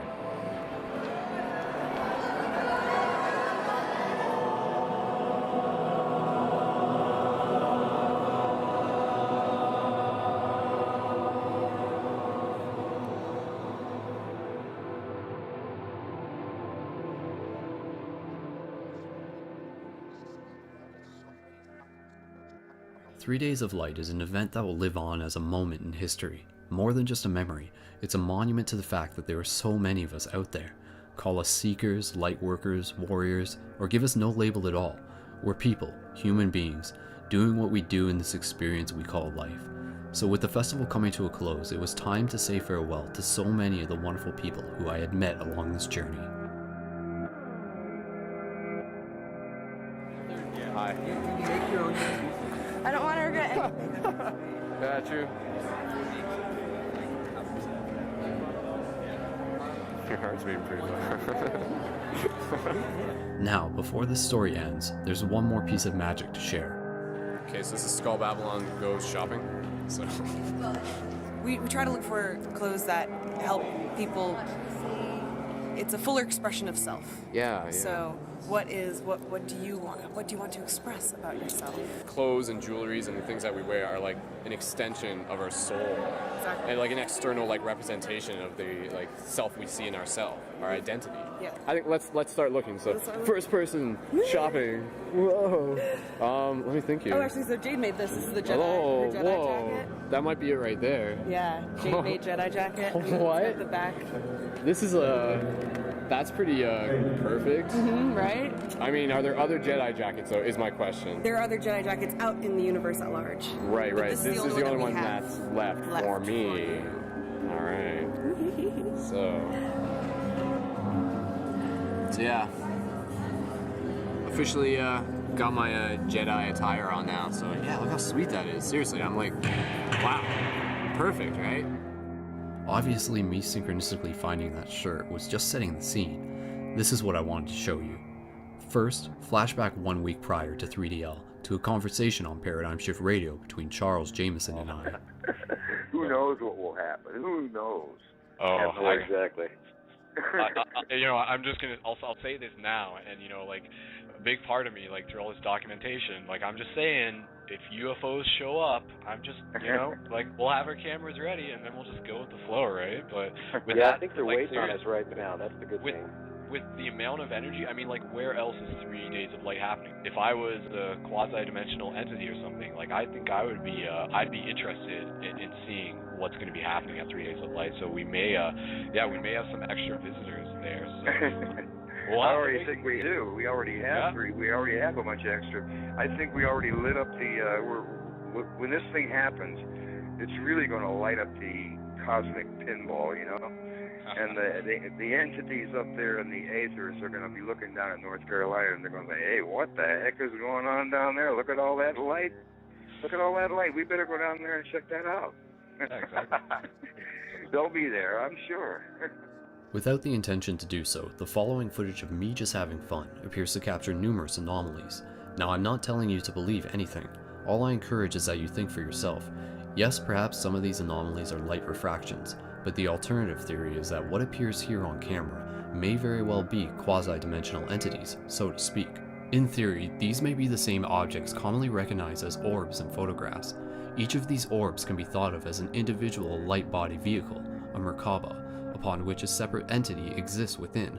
The interesting part is that this was not the first time I accidentally caught them on film. Simply call them spirit if you wish. They are just another expression of the all that is. These are beginning to show up more and more, and people are beginning to see them with their own eyes. Why? My best guess is because the veil between realities is becoming thinner. This is quickly agreed upon that Star Wars The Empire Strikes Back is quite Number easily, one. the Empire's first the best. out of them, just Because of Yoda. Because of Yoda. Like the whole introduction of Yoda is, you can't have Star Wars without Yoda. Right? Luminous beings we are, not this crude matter.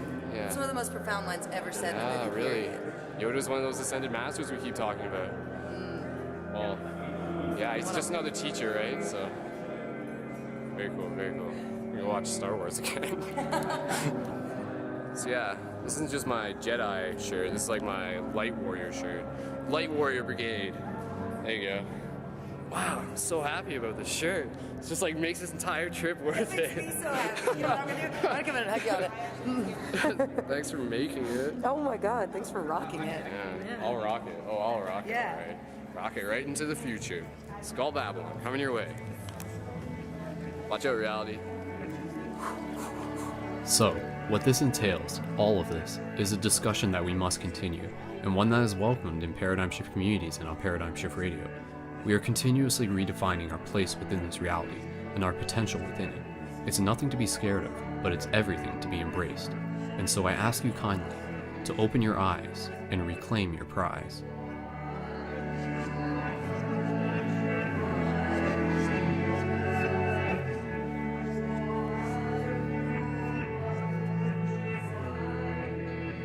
Alright, so here I am. Just got dropped off at the Detroit bus station by Jay, and I'm just waiting for my bus, but I'm hanging out inside the arcade. I sort of made this into my own little base since I have to wait a few hours until my bus comes here. But just as a wrap up, a lot happened over the last 3 days, and a lot of it wasn't on film. And I have a lot to sort of meditate on, to most definitely meditate on.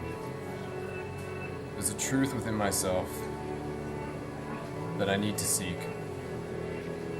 And within that truth, there's a reflection as to not only who I will be, but what paradigm shift has the potential to become. Though I am not paradigm shift, I understand that I am a big influence on which direction it can go in. But as much as it is mine, it is equally yours, because no one can own an idea. So to all the friends who I met over the last few days, there's not too much I really need to say. You know that I love you. So, all said and done, das vidanya. Until we meet again, my friends.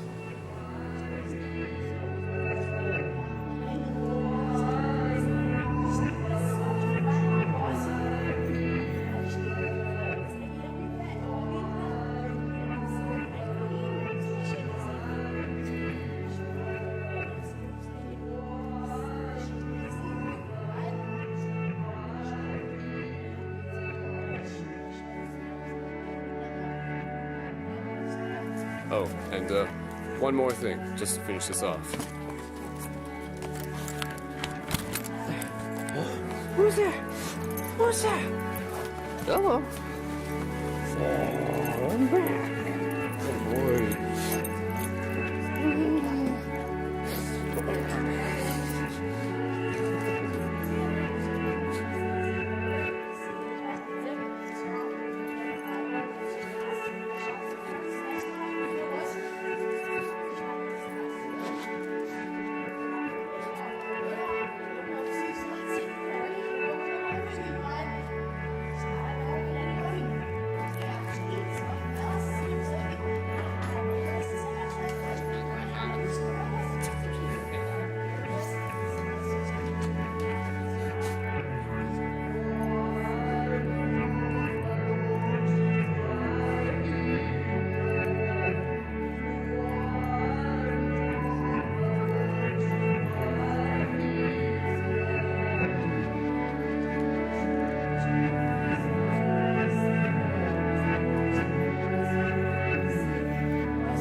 Right through golden patience. My nomenclature's of the coldest nature. From beta to alpha by way of mitochondrial data. Visions and precisions with the course of my eye by way of visualite stimuli. Thine eyes have showed a new road. It has bestowed upon me. Sinister ministers, puppet the fate sisters. We know they run this shit as if it's a decathlon. Damn to this world forever being born in Babylon. What if they'll blow a sail?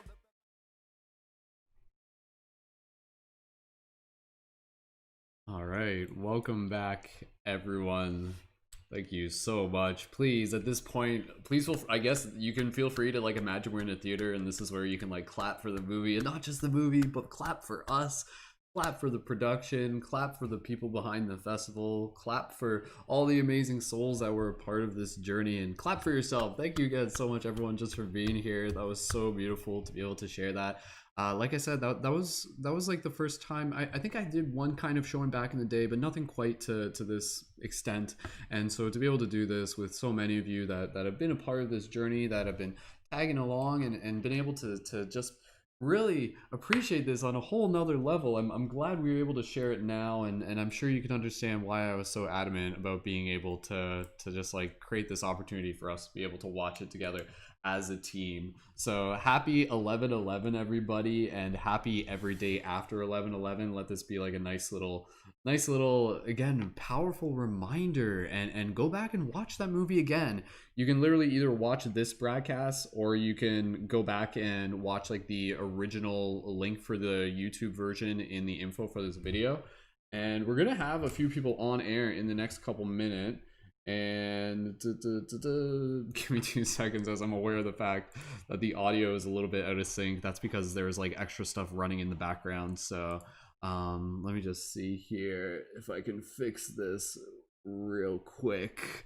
I may or may not be able to, but I'm not going to spend too much time on it. So we'll see how close we are. 1, 2, 3, clap, clap, clap. Anyways, I'll worry about that. You guys don't have to worry about that. What we're going to do, we're going to bring a few people on air. And for those of you who are watching this, who are also leading members within your community, you're welcome to be able to join on air for a bit. And I've posted the link for the Zoom call, which is what I'm in right now, in the Discord channel. So we're going to bring on Scott Love. And I think Silomon is also available. And I know there's a couple other people who are also in the chat.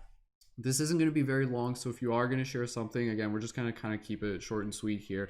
And please feel free to get any questions ready, and we'll ask some. Well, you guys are welcome to ask me questions, and again, Scott will tell you a little bit more about 3DL, about what's coming up for 3DL as well. So yeah, thank you so much, everyone. That was such a treat. And for those of you who are in the Zoom call already, I'm gonna bring you into the Zoom call in about like 1 minute. So you're watching the YouTube, you're probably gonna see this, and by the time you hear this message, I'll have brought you on. So I'm talking through time here.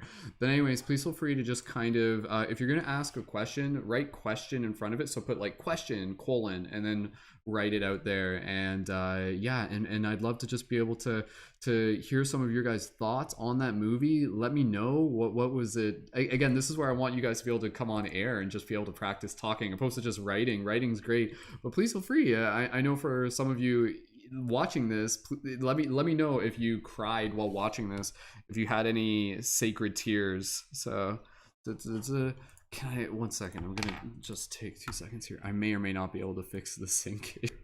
I apologize. It's always like kind of like it's got its own will of its own. But anyways, yeah, thank you again, everyone. Just reading some of the comments in the chat. Pinnock says, my heart is a melted puddle of love and happiness. So much love for you, beautiful, amazing souls. So grateful for the shared journey. And yeah, thank you again, everyone. Please feel free to just leave other continued comments and reflections into the chat as well. All right, so I'm gonna bring on Silomon, and I'm gonna bring on Scott, and we're gonna hear from them just again their thoughts on just being able to watch this again. And any other leading members, please feel free to join us. We're only gonna be on here. This will only be for maybe like maybe about 10-15 minutes, but yeah, and then after that we'll wrap it up, and stay tuned. We'll do some more.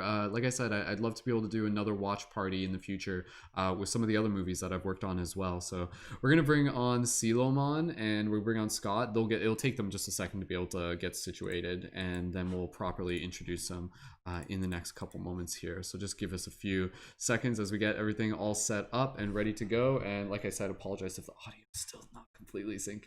Okay, Okay,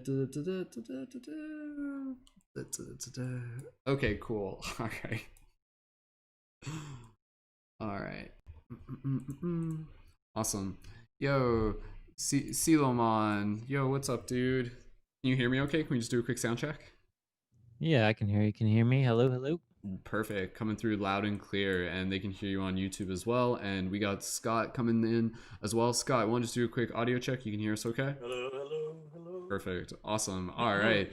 Thank you both so much for being here. Scott, Silomon again was one of the people. Silomon, I think we said you're like in the movie. There's a few frames in one of the scenes where you're in that, and I think you were in some of the pictures as well. And so being able to hear from your perspective on not only that festival and even just watching the movie, and we also again have Scott on, and you saw Scott in the movie, one of the primary organizers for 3 days of light. And again, we'll talk a little bit more about what to be able to look forward to in terms of 3 days of light in the future as well. So yeah, Silomon, I'll just pass it over to you real quick, and then we'll pass it over to Scott. Silomon, how was it watching that movie for you, and just kind of bringing ourselves back to that whole experience? Go ahead and just take a moment to share your heart. Go ahead. Yeah, that was really, kind of a wonderful experience going back. I think it's why people love, watching old videos of their past family videos and stuff. And it was like a family video because we saw so many people there that we connected so deeply with. And honestly, a lot of those people I am still connected with and talk every day to. Um, so it was a really fun experience, and seeing people's responses who have never seen that before was really cool. Building the relationships that we have with the team, and seeing their perspective on it was really cool. So it was a really special moment. That's really cool, dude. Yeah, honestly, I think this kind of happens sometimes as a filmmaker. I've noticed myself do this with other projects where if my movie was at a film festival or something, you're in there and you're in the audience. You've seen the movie a few times, but what you're actually doing is you're kind of like looking at other people watching the movie, and you're seeing their reactions. And as an artist, that's why you create it. You create it for people to be able to have their own experience. And for me, it was a treat just being able to not only be in the chat there with you guys, but to be able to read your comments, to be able to just hear your feedback. And I know a lot of people are just like, oh, like I got like the chills and the tingles like as you're watching that. And I think being able to watch that movie literally as something where by the end of it you're like, whoa, like I feel like I experienced something. I went through that experience. So it's like a festival literally in a movie. So very, very beautiful. And Silomon, thank you again. For those of you in the YouTube chat, please feel free, again, if you can just leave questions either for myself, for anybody else, for Scott, and for Silomon, and we'll just keep an eye open if there are any other leading members. If you guys want to jump on air, that's totally cool. Maybe it'll just be the three of us, that's fine. And we'll pass it over to Scott. And Scott, I'd love to just be able to, again, give you a chance to just introduce yourself and tell us a little bit about what it was like watching that again, and any other information we can talk a little bit more about, and we'll get ready to be able to answer some questions in the next moment. So Scott, passing over to you. Thank you so much for being here, dude. And congratulations on creating something so beautiful, and I'm so blessed that we were able to share it with so many people tonight. Go ahead, Scott. Yeah, wow. That's beautiful. Can you guys hear me okay? Yes? All right, very good. I have not seen that video in a couple years. I like to watch it when I'm in the midst of working on the next year's 3DL, so that I kind of bring that feeling back in. But it's really easy to get distracted into the eyes and the T's and all that kind of stuff. That video, that movie always brings me back to my heart every single time. And I've seen it probably a dozen times. I share it every year. So it's beautiful. And to see those people and to see those faces, you know what, it reminds me of how magical it was. The whole creating the event was just as magical as the event itself, because it was just like one step leading to. I'd never put together really a festival before. The year before that, I did an event in Sedona, but it wasn't really a festival. So all the pieces came together exactly. Like Jordan showed up, and the tribal council showed up, and Nick Bryce and CeeLo and that whole Michigan crew showed up. And then you showed up, and then Gabriel and Charles showed up, and then Andy Reid showed up, and all these amazing people just showed up and showed up and showed up, and it was fucking wonderful. Excuse my language. I don't know if I'm trying to be careful not to swear, but it's overwhelming, man, because I haven't gone to that place in a while. So yeah, it's beautiful. It was magical, and so many people's lives. You look at people now, where they are now, and you can kind of see that was a pivot point for their life. It was for me, for sure. Absolutely, yeah, absolutely. Looking back on that, I think for a lot of us, that was definitely a milestone. You know, it was something where for so many of us, it was just like this. It was something we had never experienced before. Like that I think for me was the thing that just really stood out, is the idea of being able to look at this and being able to say like, whoa, like this is possible.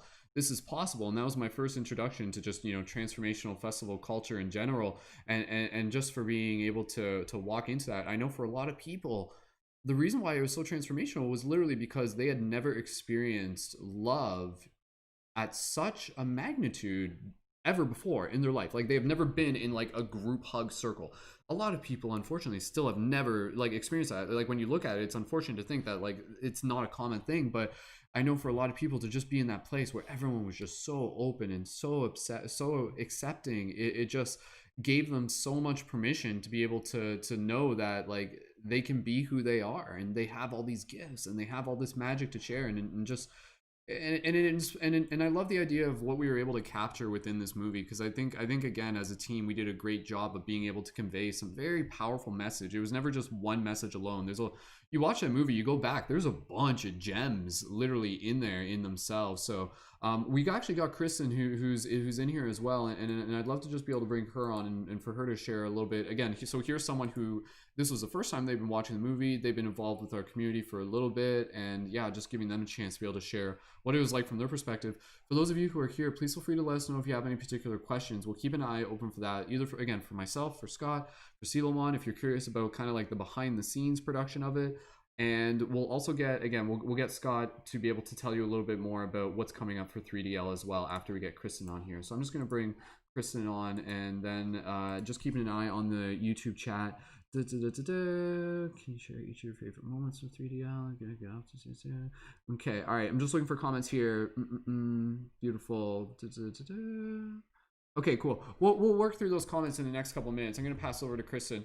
And Kristen, thank you so much for joining us. You can hear us okay? And just double check your audio in the background and let us know, and we can bring you on air just to be able to share some of your thoughts. Can I bring you on over now? You're good for that? Okay, cool. So Kristen, please feel free to briefly introduce yourself. And having seen that movie for the first time tonight, what was that like for you? And how many times did you cry? No, I'm just kidding. But seriously, go ahead, Kristen. Thanks. Oh my goodness, that was so absolutely beautiful, Brendan. Thank you for sharing that, and for all the amazing souls that took part in that festival. It was absolutely lovely. As somebody who has been to spaces very similar to that, it was heartwarming, and it was almost like a push and a pull, because it's like I miss being able to come together in community like that in person. But then it also gave me the opportunity to be so very grateful for the spaces that we create together here, because it's just an extension off of the fact that distance doesn't have to stop us, and being able to really step into a place from beauty and seeing it in both the physical and the community aspect is just absolutely beautiful. So I just wanted to say thank you so much for all of you amazing souls that came together and really put your intentions into something like that, to see the beauty of it from something that happened. It's been 8 years, and then now it's you can see that it's becoming bigger and bigger as time goes on. And so as far as crying, oh my goodness, I'm a sap. I cried the first like 5 minutes in. First big group hug, sacred geometry. The second great big hug, the moon. Oh my goodness, the moon. But yeah, it was absolutely beautiful. Thank you for allowing me to come on and speak and share from my heart as well. So. Awesome. Thank you, thank you, Kristen. And Scott, did you want to reply to Kristen directly if you had anything? I mean, Yeah. What did the like? What if there was one thing that resonated with you throughout the video? What was it? And like, like if you're inspired, what are you inspired to do? great question. Go ahead, Kristen. Absolutely. Thank you so much for asking. Um, I mean, a lot of it resonated, but the biggest thing that always resonates with me is that coming back to the heart space and sharing love and unity with one another and showing up from a place of growth with non-judgment and just acceptance and to continue to seek the truth. And so if anything, it just really inspired me to continue to show up from an authentic place from the heart and just encourage others to do the same, because whenever we all can come together and just show up from a place of love and intention, you know, what can we create? And so just being able to see that in action and to continue it on. Awesome. Wonderful. Thank you, Kristen. Shout out, Kristen. I can shout out to your dogs. Obviously, I'm aware that it's it's cool. There's like ambient white noise in the background. That's adorable. Okay, beautiful. There's a couple questions here, so we're gonna work our way through that. And before I do that, I just want to be able to pass it back to Scott. And Scott, again, I can already see people asking questions, and again, there's a couple comments. Rising Starseed literally just said RSVP'd for the next one. Can't wait. And we got a few links in the chat and in the info for this video for both the 3DL main website, the 2020visiongathering.com, the Facebook page for the 3 Days of Light Asheville, and the event for the 2021 gathering, which is on Facebook as an event that you can join and get more information there. But I'll pass it over to you, Scott, and tell us a little bit about what's on the horizon for 3 Days of Light for us to be aware of currently. Go ahead, Scott. Oh, sorry, Scott. You just need to unmute your microphone there real quick. Should be good to go. There we go. Okay, you're all good right. to go. Perfect. That good? Yep, all good. Go ahead. Very good, very good. So the next 3 Days of Light was okay. So the last one we had was in 2017, and then we took a couple years off. We did an 11/11 event in 2018. And the idea was I wanted to, so there's a lot of energy that goes out when making these events, and with each event, I'm not trying to be cryptic here, but with each event that we hosted, I felt like there was more, like I was drifting further and further away from the original vision of 3DL, which was strictly about community, and there was like this internal struggle between trying to make it successful and trying to create, this organic experience. And over, 7 years, the family grew and grew and grew, and I just needed to stop. So it was really a time of healing from 2018, 2019. And I know I'm getting kind of off topic, but I just want to take a second. I think right now what my heart is telling me is I need to look at my friend Selaman right there and tell you that I love you. And I'm sorry that you and I had rough times in the past, brother. Yeah, I'm like trying to communicate, but that's what's coming out of my heart the whole time. So I'm trying to talk and I'm thinking of you at the same time. So I miss you. Thank you for everything you've done, man. You're awesome. All right, so 3DL is about, the 2020 vision was about taking pause, taking a look at where we've been, taking an inventory and setting some intentions, and then launching into a brand new decade. And that's why we bought the 2020 Vision Gathering website. Then when Corona hit, it kind of put a damper on everything, right? And so we decided, instead of canceling the event, we're just going to push pause. And there's still a whole group of people that we talk on a regular basis. We have coming up with these amazing ideas for, it's really going to be special. I don't want to say too much right now because there's a lot that just isn't known. I don't want to say this is how it's going to be when everything is changing right before our eyes. So, but it's gonna be love. I know that it's gonna be beautiful, and it's hard to say what 3DL is gonna be because 3DL isn't. It's just a container. The people that come to 3DL is what fills it. You know. So, yeah. Very much so. Yeah, I kind of think about the idea that, like, you know, it'll be what it needs to be, and that's obviously changing as time continues to change. So totally understandable. And again, for everybody here, yeah, just stay tuned for updates, and would the Facebook group be the place to go for people to get updates? Yeah. Yeah, absolutely. And I know that was very not informative. There's gonna be about 35 workshops. There's gonna be about 25 bands, keynote speakers, yoga, all that art stuff. But really what it's going to be is it's going to be the people coming together after what we've just gone through and share our experience and share our hope and share our inspiration and heal and just be with each other in 3 days. You know, it's actually, we're going to offer up to 5 days this time. You know, it's 3, 4, or 5 days of light. We may bring in a healing workshop prior to, or a healing retreat prior to the event for people that really want to integrate. We did an event a couple years ago called the Emergence of the Whole Self, and it was profound. And that was sponsored by Emergence, but put on by the Light Beings out of Miami, Florida. So, yeah.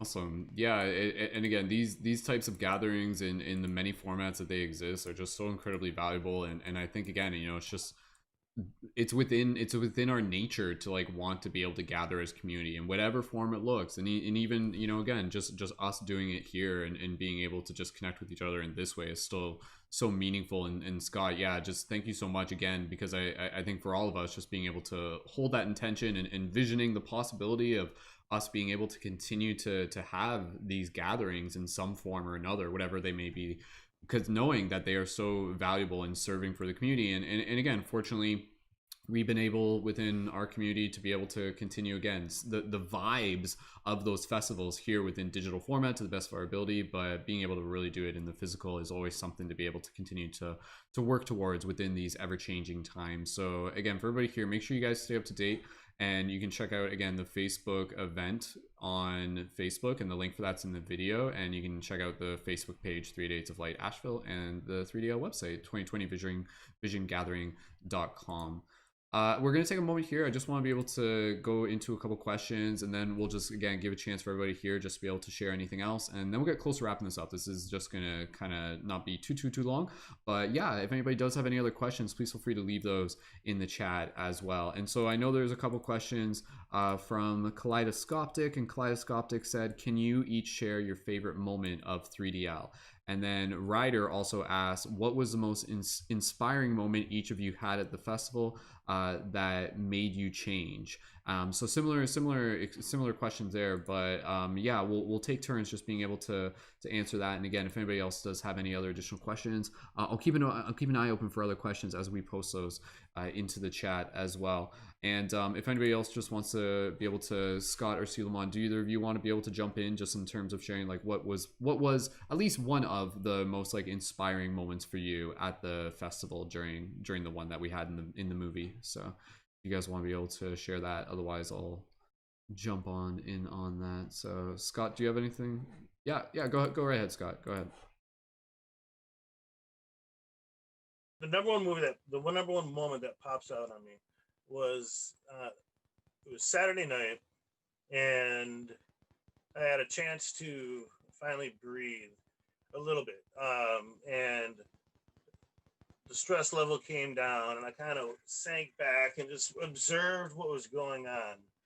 And it was in the dining hall, and I just saw all these people relaxing, having a good time. There was people dancing. There was people dancing outside. There was conversations being had.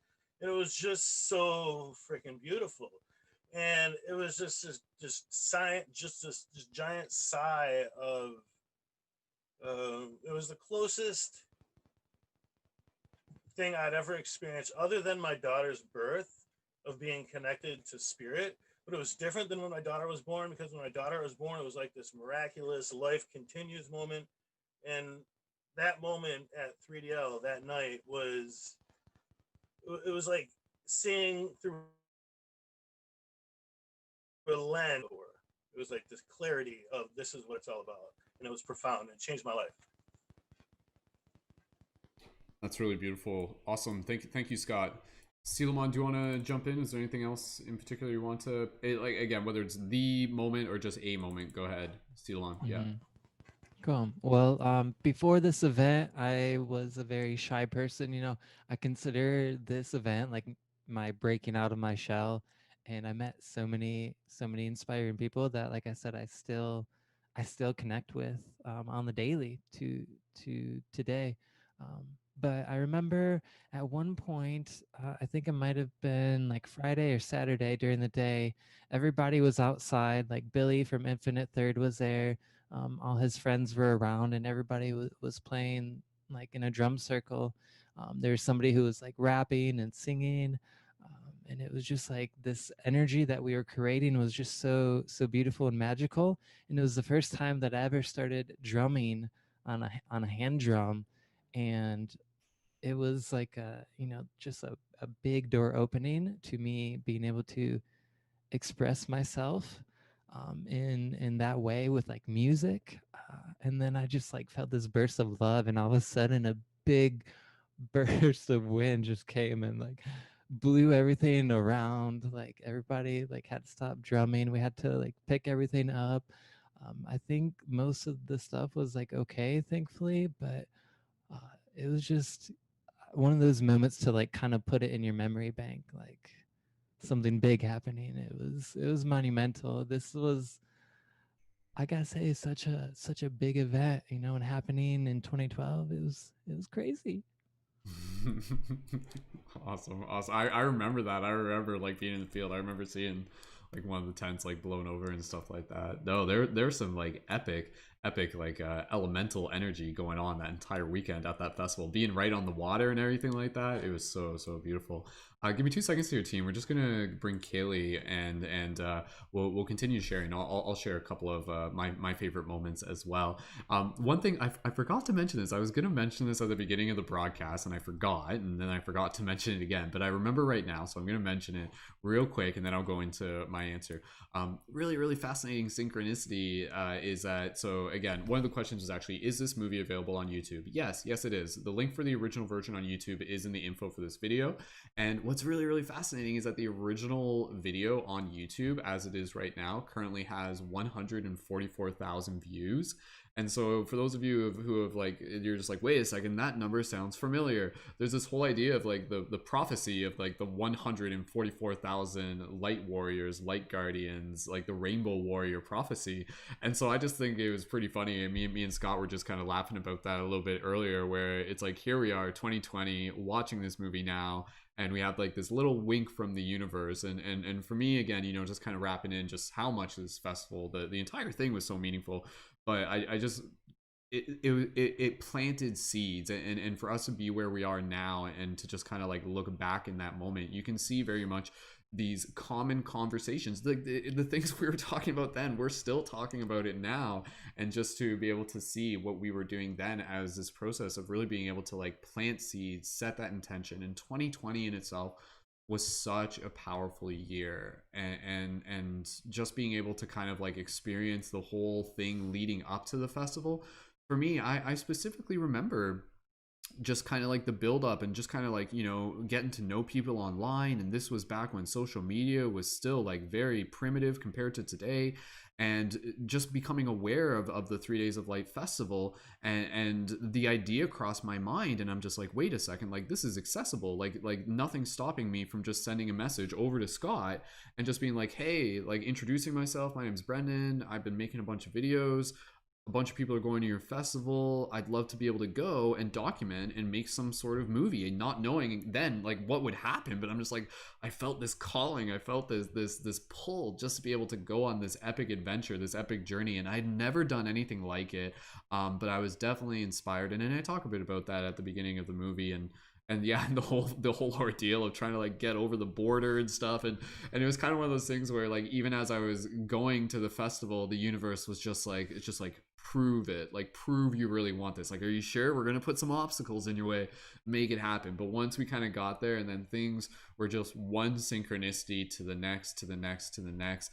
And to pick one favorite moment, I honestly, I feel like I need more time to just kind of like think about the additional things that aren't just in the movie, because again, you watch the movie and that's like 90 minutes of awesome stuff, but there's obviously like this whole other part of my memory that was like all the in-betweens and the little moments. And honestly, for me, just some of like the moments of just like being in the lunch, like in the dining hall, and just like being on my computer and just kind of being in this flow, and Brianna was helping me, and I was just kind of like in this zone, and feeling this intuition of being able to just kind of be like, okay, where do I want to film next? And part of it was a big learning curve for me as a filmmaker, because I had to really both be very oriented in terms of being aware of what was happening, but then at the same time also be open to intuition and synchronicity, and being like, oh, I'm just going to go this way, I'm just going to go this way. And that's what you do at those festivals. You kind of jump around from one synchronicity to the next. It's like a synchronicity playground there. And lo and behold, you film all these things, and then flash forward, and you're editing this. And I edited this movie.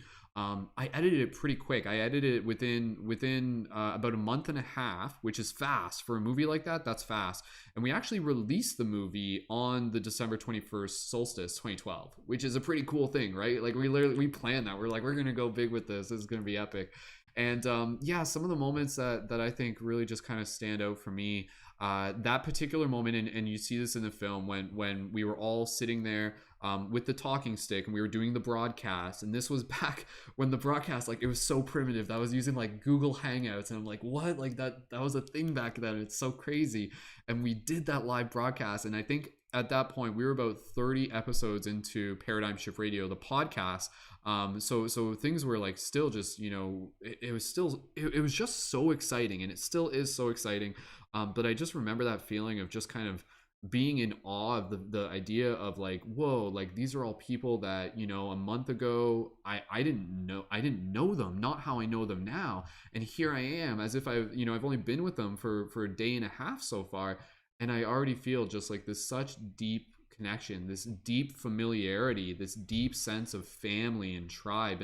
And for me, the most memorable thing, I think, wasn't just one moment alone, but it was just kind of like this ever rising feeling that just continued to just like it was just so beautiful, and so many amazing people, and I'm just so grateful for that experience. And yeah, I'm just trying to think if there's like any other particular moments. I mean, again, you saw so many of them in the movie.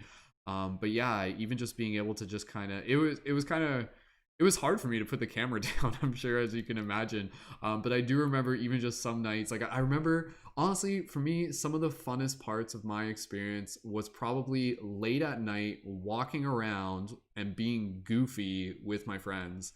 Just like walking around like with Brianna and with Vaughn, who you saw on air, Vaughn, who's in the chat as well, and a few other people there as well, and just kind of being young goofy kids on some adventure. And we were just laughing and walking through the woods, and it was dark, and kind of wandering, and you kind of like you're kind of like walking through the field late at night, and it's almost as if everything's kind of died down. And there's just like these periods where you'll be walking through a field, and then you'll see somebody else walking through a field, and they're just like bundled up in a blanket, and you're just like walking. It was cold, like that was the thing, right?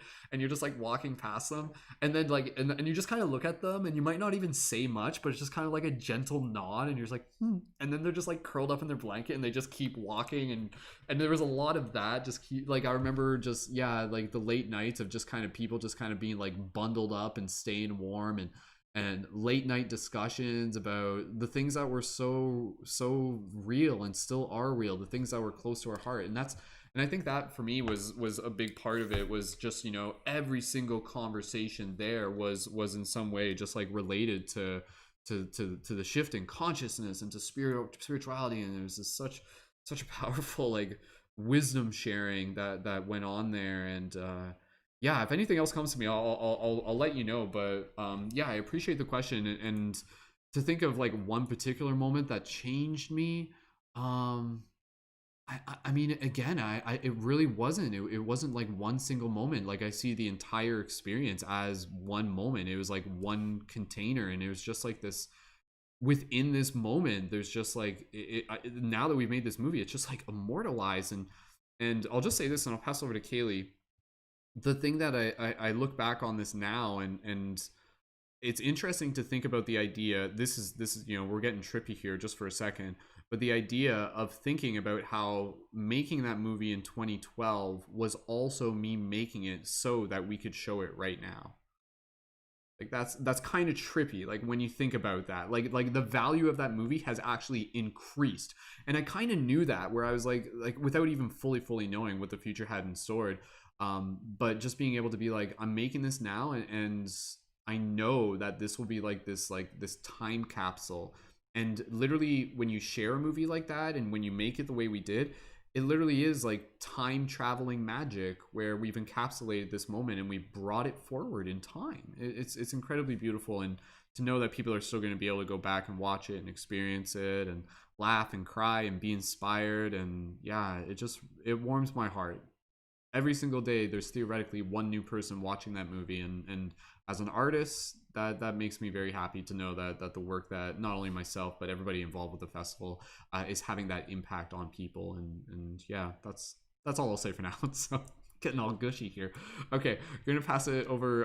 Kaylee joined us. Kaylee, can you give me a thumbs up, and we'll pass it over to you in a second. And Kaylee, please feel free. Kaylee was watching it as well with us, and I saw some of your comments. So Kaylee, from your perspective, having not seen that movie before, we'll pass it over to you. Briefly introduce yourself and give us just your general thoughts, and then Kristen and Kaylee, if you guys have some questions you want to think about just to ask us, do that, and then we'll wrap things up soon enough. So Kaylee, welcome. Passing it over to you, and go right ahead. All right, great. Can you guys hear me okay? My it's usually on a delay. Yeah. Okay. I can't hear you for some reason, but that's okay. I'll talk.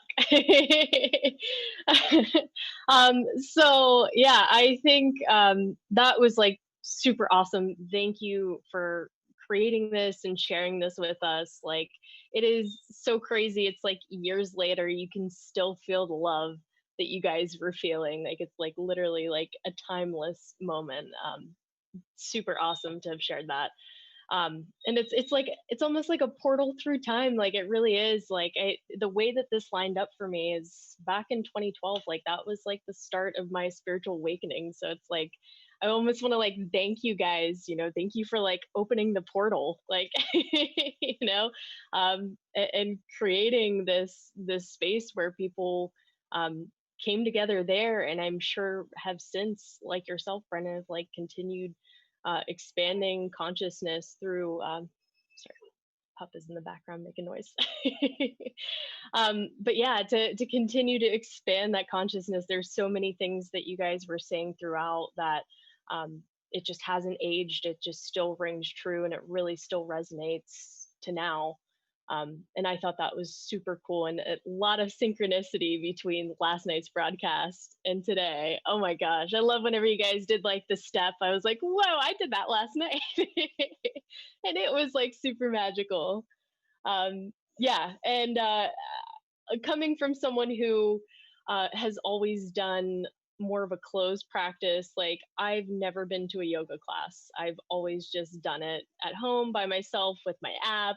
I never done meditation in a group until I met Paradigm Shift and started partaking in all of these meditations. And it really is just crazy. Whenever you transition to Doug, I don't know if you can hear it or not. He's rolling around.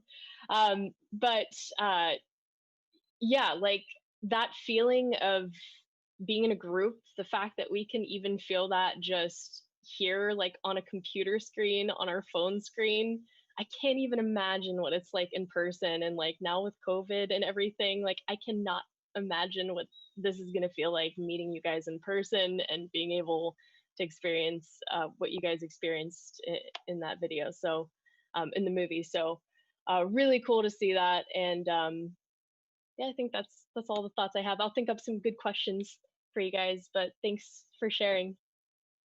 Wonderful, awesome. Thank you, Kaylee. I know Kaylee won't be able to hear us until like a little bit in the future right now. So thank you, future Kaylee. Anyways, okay, I want to just again we're gonna get close to wrapping it up here, but I'll make sure everybody has a chance just to be able to share anything else from their heart. But I did just want to be able to see, Kristen, can you think of a question you might want to be able to ask us, even if it's just like something in the moment? If you feel like there's something that can come to you, just production wise or emotion wise or magic wise, something like that. Go ahead, Kristen, if there's anything that comes to mind. Absolutely. So I would be honored to hear you guys just even talk about the magic of being in the energies of so many other beautiful souls that are connected to their centers and expanding their consciousness and practicing meditation and yoga and just being able to discuss like it's beautiful to see it through the screen and feel it as well, but how incredible would it be to hear you and see your face light up as you discuss the energy of being in that space. It's awesome. Thank you, Kristen, for that question. Silma and Scott, give me a thumbs up if you guys want to be able to just practice. You guys can answer that as well if you got something that you'd like to share.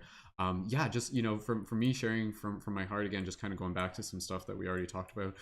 It was honestly like consistent deja vu was almost like how I would explain that entire experience, and I think for me to be able to really be in the presence of that soul family and that soul tribe, yeah, it was very dreamlike. Like the whole thing, looking back on it, felt very dreamlike. Even looking back on it now, I'm like, wait, like did that happen? Like did that really happen? Like all these magical people came together like at one place at one time with this shared intention. Like that's so powerful to be able to think just and I think that, just kind of like kudos to the idea that just like the hours and hours and hours that takes for anybody, for any sort of festival that comes together, and just knowing that there was like, you can see all these swirling energies just kind of like moving around through time and space, and then eventually they come together in that moment right here in the middle. Like that's the festival, but it's like all these people coming around, and so yeah, I think very similar to kind of a lot of what we talk about now in our community with our activated avatar. You see people dressed up, you see Michelle with like her elf ears and everything.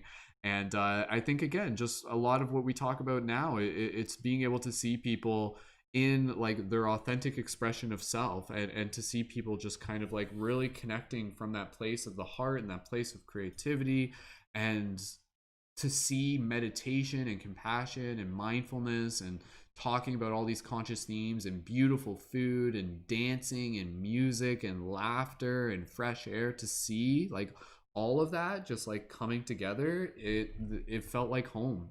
Like it just felt so much like yes, like yes, this is what we as humans are here to do. This is what we should be doing more of, coming together in community, in celebration, in song, in dance, in creative expression, in love. And yeah, that's yeah, I'll pass the talking stick over from here, but thank you, Kristen. I hope that answers your question. Seelman or Scott, who wants to go next? Just give me a hands up. I'll pass it to Seelman. Pass it to Seelman. Is that cool? Seelman, pass it over to you. Yeah, okay, go ahead, Seelman, and then we'll get close to wrapping this up. Cool. Well, kind of getting to the event was kind of like how you had your experience at the border. It took a while for me to get to the festival grounds. I had to do some hitchhiking and stuff with my friend Wes. But then we got there and we got into like this cabin with other staff members who started like coming around, and like being really shy, it took me a second to kind of open up my heart and just like really connecting with people. But once I did, it was just so like like you guys said, it's like like family, like star family. It's like when you can be yourself, you can because like growing up and talking about love and talking about aliens and meditation, all this stuff, like I felt very alone for a long time. And so coming to this event and seeing how many people believed in all this stuff, who taught this stuff, who we're open to learning about this and just open to connecting on such vulnerable, open place. Like our hearts were just like so open to connecting with each other, and that's like why we were all group hugging and oming. And it was like being separated from the collective, or being separated from source and like your other expressions, and then finally like you come together, and it was like we weren't just separate beings anymore. We were like a whole. We were all just like one big whole. And it was the first time that I've actually experienced simultaneously being like my creative self, but also being part of a whole. And it was like where you belong. This is where you belong. Like these are the people you belong with. And that was like the feeling for me. So appreciate you letting me share it. And I also appreciate Scott for putting it all together, and holding that huge space. It is a lot of work. And thank you, Brendan, for making the documentary and filming it all, because it is really hard to film and like immerse yourself in the experience. So I think you did a beautiful job. Thank you, thank you, Suleiman, and yeah, and that was something I almost kind of talked about a bit earlier. Maybe if someone like asked a specific question about it, but I'll hit upon that real quick, and then I'll pass it over to Scott. But yeah, like that was definitely a thing that that wasn't the first time that as a filmmaker, it's very trippy to be like filming something and be present in it. And that festival like gave me the opportunity to figure out how to do that. And it was really interesting, because like eventually, and as I've continued to do this and work beyond it, the camera becomes like an extension of you. It becomes a tool just like anything else. And you kind of like, your consciousness becomes the camera. Like your eye becomes the camera. Like it's literally what the camera's seeing. It's like your consciousness. So it was trippy, but yeah, like there were some parts where during some of like the bigger meditations, unfortunately, when it comes to making a movie like this, unless you literally have like extra people on production, and some parts I did, some parts I had a few of my friends like Brianna and Vaughn filming in the background. If we had two cameras at some point, but every now and then, like, and this is the thing I've experienced in other times where like, yeah, like you'll be like filming something, and if you're like filming yourself in meditation, you'll film yourself in meditation, but then like you have to like get up out of the meditation in order to be able to get the wide shots before the meditation ends. It's all these like little like technical things where you understand it. It's just like, it's okay, like I'm not like, there's no like, I'm not upset that I can't be there, but there is like, it's like, okay, like yeah, there's a bit of a sacrifice, but still being able to like the way how the way for me that really helped me change the way I film things was to be able to, instead of just thinking of it, filming something as like capturing it, rather the idea of honoring it. And so that's where I saw the camera as being like this sacred tool, where every time I was like filming something, like I wanted it to be in a way where it was like, yeah, like it was honoring this moment. So that's where for me, to be able to take, like, for example, some of the bigger meditations, like you're in there, but then to be able to kind of like step outside of it while still in it, it was very almost kind of like multi-dimensional in a way, where like you're still there but you're also over here. It was really trippy. It was something that yeah, like as a gonzo journalist, you just kind of like had to develop. But anyways, that was just another little tidbit there in terms of like the behind the scenes and all the interesting stuff there that I could probably talk more about, quite frankly. But we'll pass it over to Scott. Just going back to Kristen's moment, what was it like for you? And we kind of talked about this earlier. What was it like for you just being able to, again, see all these like-minded, like-hearted people coming together, and for you to really just be able to be like, yes, like this is beautiful. Go ahead, Scott. Pass it over to you. And just, yeah, we'll make sure the audio is coming through. Yeah, you should be good. Hear me okay? Yeah, all good. Go ahead. All right. It looks like I'm frozen. You guys hear me okay still? Yeah, I can still hear the audio. The video might kick back in a second. That's okay. Come on, just keep going. Yeah. So the 3DL was the culmination of a year leading up to it, where a year prior to 3 Days of Light was the 11-11-11 gathering in Sedona, which I produced, and that experience was really profound as far as learning about all kinds of esoteric and just really interesting takes on things, UFOs, crop circles. And it was just like Metaphysical University 101. And then when I came out of Sedona through this really intense dark night of the soul, it was like I was plugged into like this source energy of learning. And then I came back to Detroit and had this really deep dark night of the soul. And I knew that the only way I would be happy is if I found a way to connect with the family that I knew was out there because of what happened in Sedona. And I knew it was all over the world. And I didn't ever want to live without these people in my life again. So it was about January that I started sharing that I wanted to create 3 Days of Light.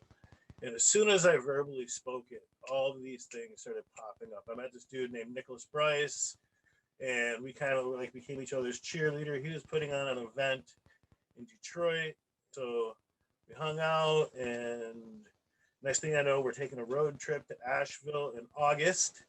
So this is crazy. We took a road trip to Asheville in August. Came back to Detroit, packed up our stuff, moved to Asheville at the beginning of September.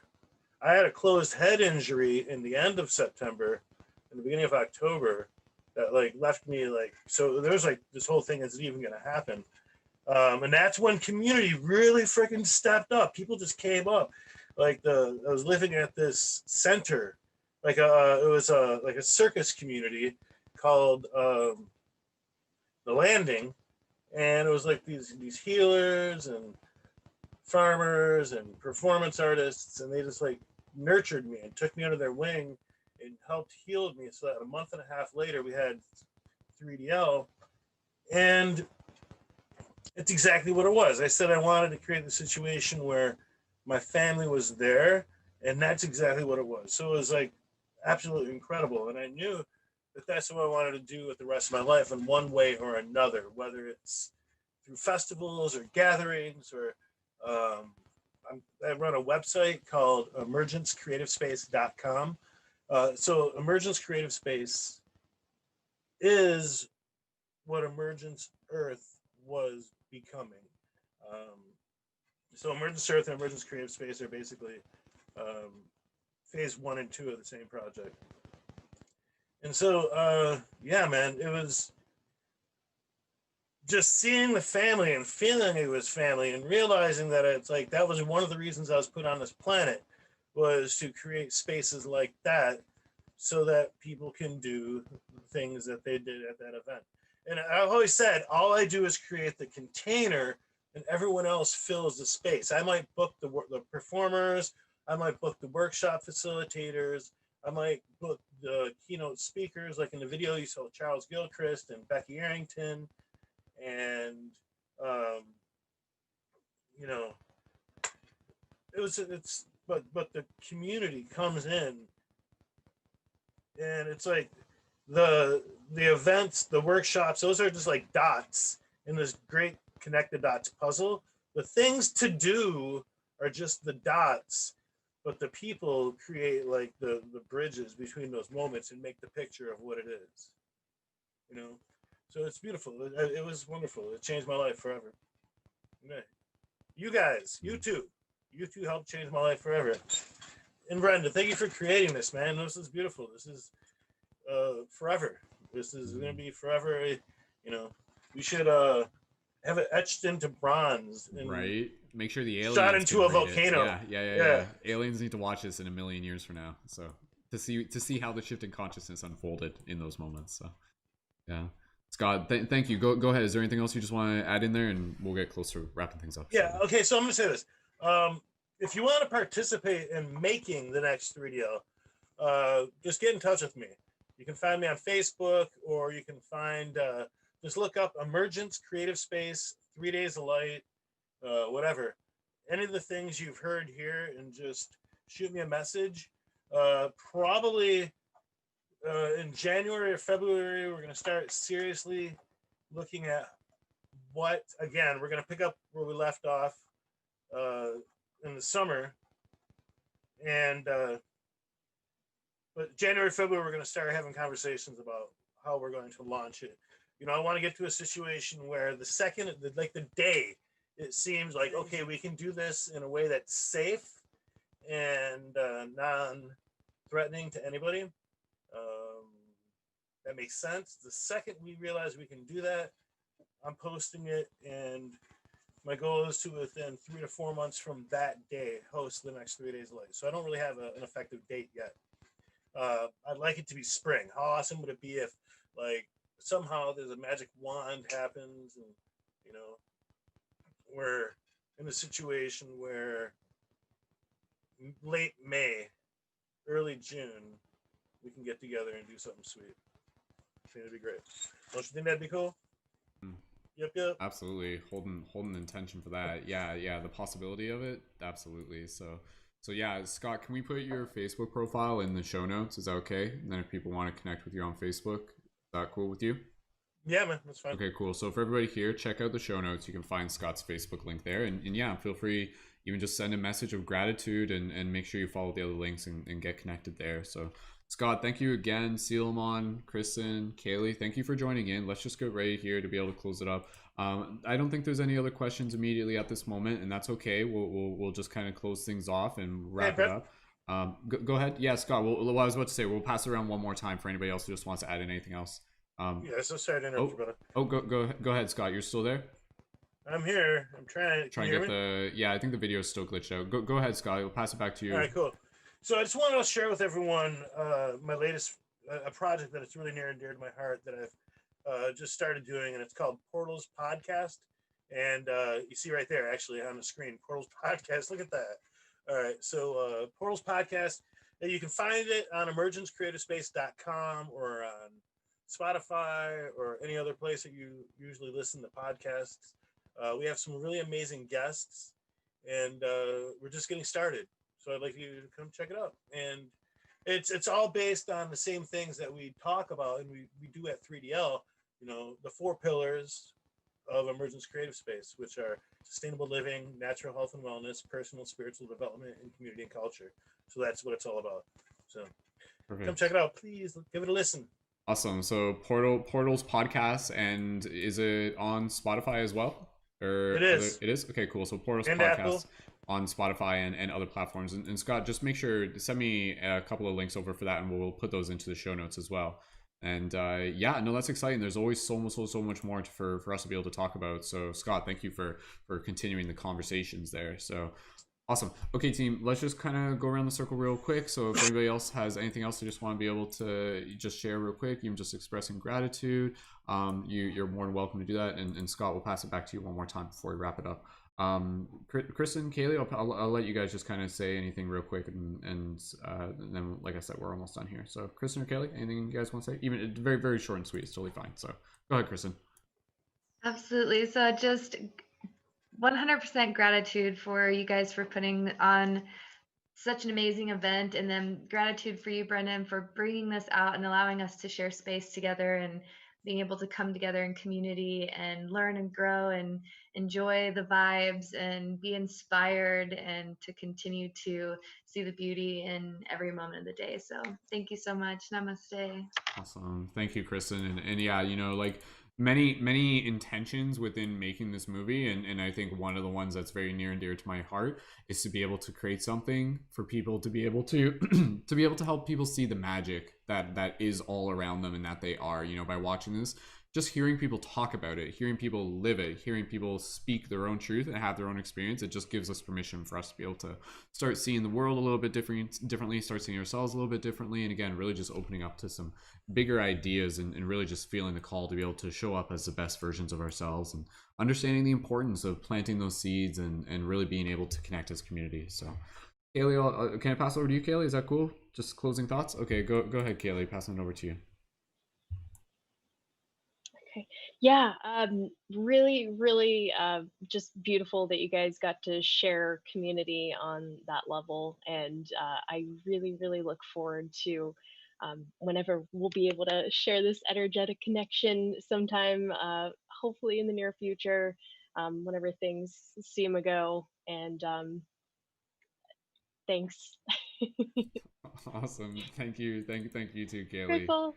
Yeah, and again, you know, for many of you who are watching this, I know that you've never been to a transformational festival, and so I hope that in some way that was something that was like an adventure, and something where it's just like, oh, I got to, like, you vicariously got to like go on this adventure simply by watching, which is the idea. So Cool coming from someone who like grew up not at all like being able to talk with other people about these things, and like for this all to just, you know, be recently happening for a lot of us, it's going to be so awesome whenever we can actually get together and experience this and share stories and see how our story evolves. So absolutely, and again, you know, just as we get ready to close it off here, the momentum that we created in 2012, we see it echoing into today. We're feeling it, we're living it, we're like, that story of the movie is literally what we are in right now. Like, we are the sequel. Like, literally, if you want to think about it that way, we are the continued story, and knowing that where we are right now will continue to ripple out into the future as well. So we'll create like a broadcast of like this broadcast of this broadcast. We'll just create some sort of meta broadcast in the future or something. But anyways, Seelman, can I pass it over to you just for any closing thoughts and gratitude, and then we'll just be about done. Scott, I'll pass it to you.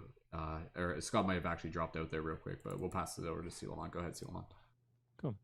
I'm just really grateful for Scott for allowing me to be part of the event, and really grateful that I was able to meet you and all the beautiful people that I met there, and grateful for everybody who tuned in with us today to re-experience it in this lifetime, and you know, grateful for what's to come. So thank you all, and bunch of love.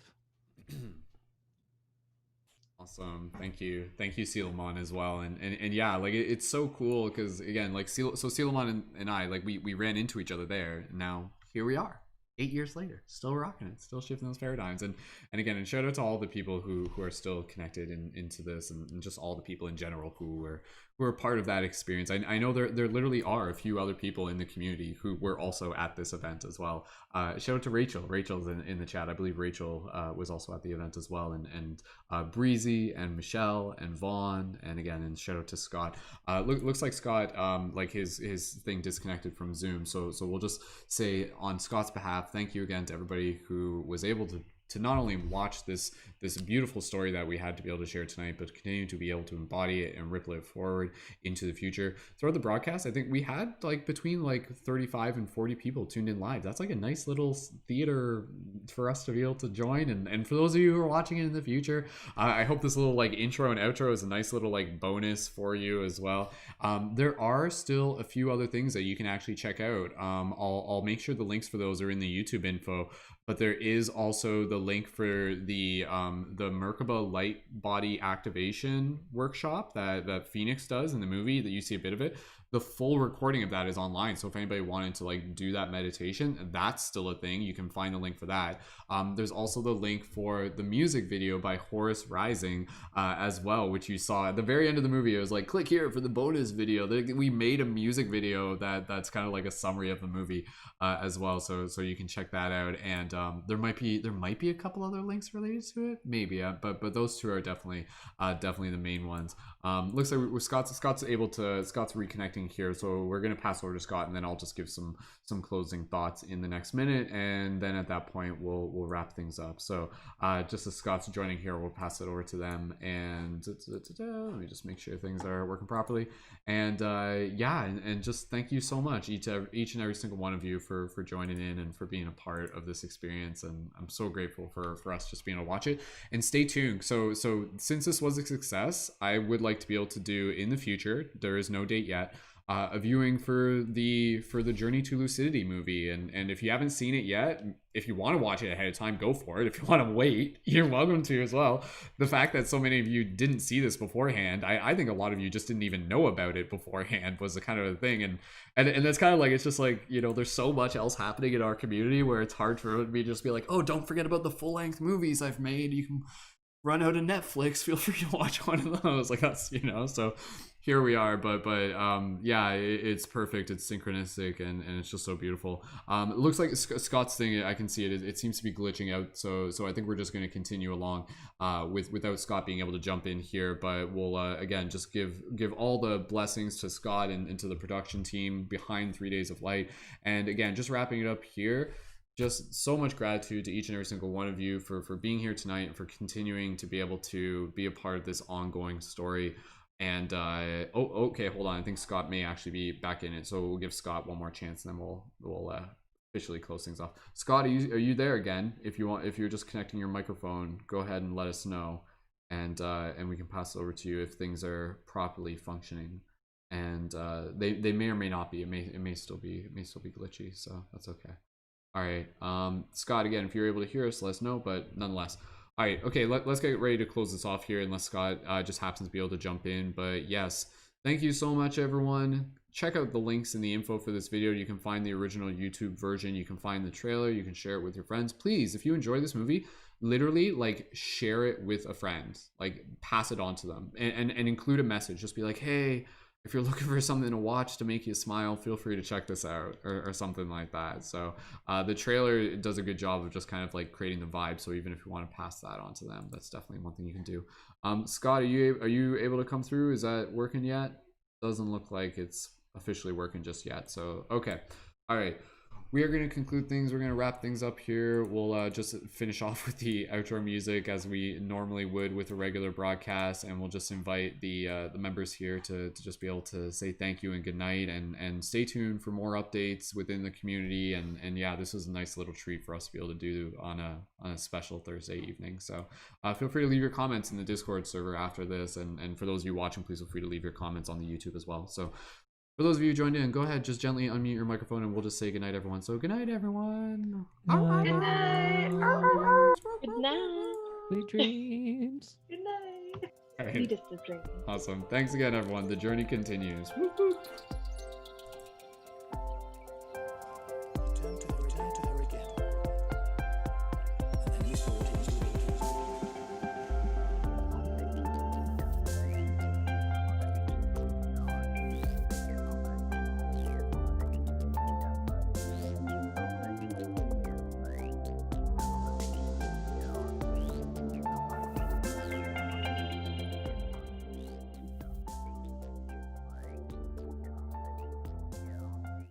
Music featured at the beginning and end of this broadcast is by Danny Leonardo. Check out more of their music in the info for this video. Thank you, Danny.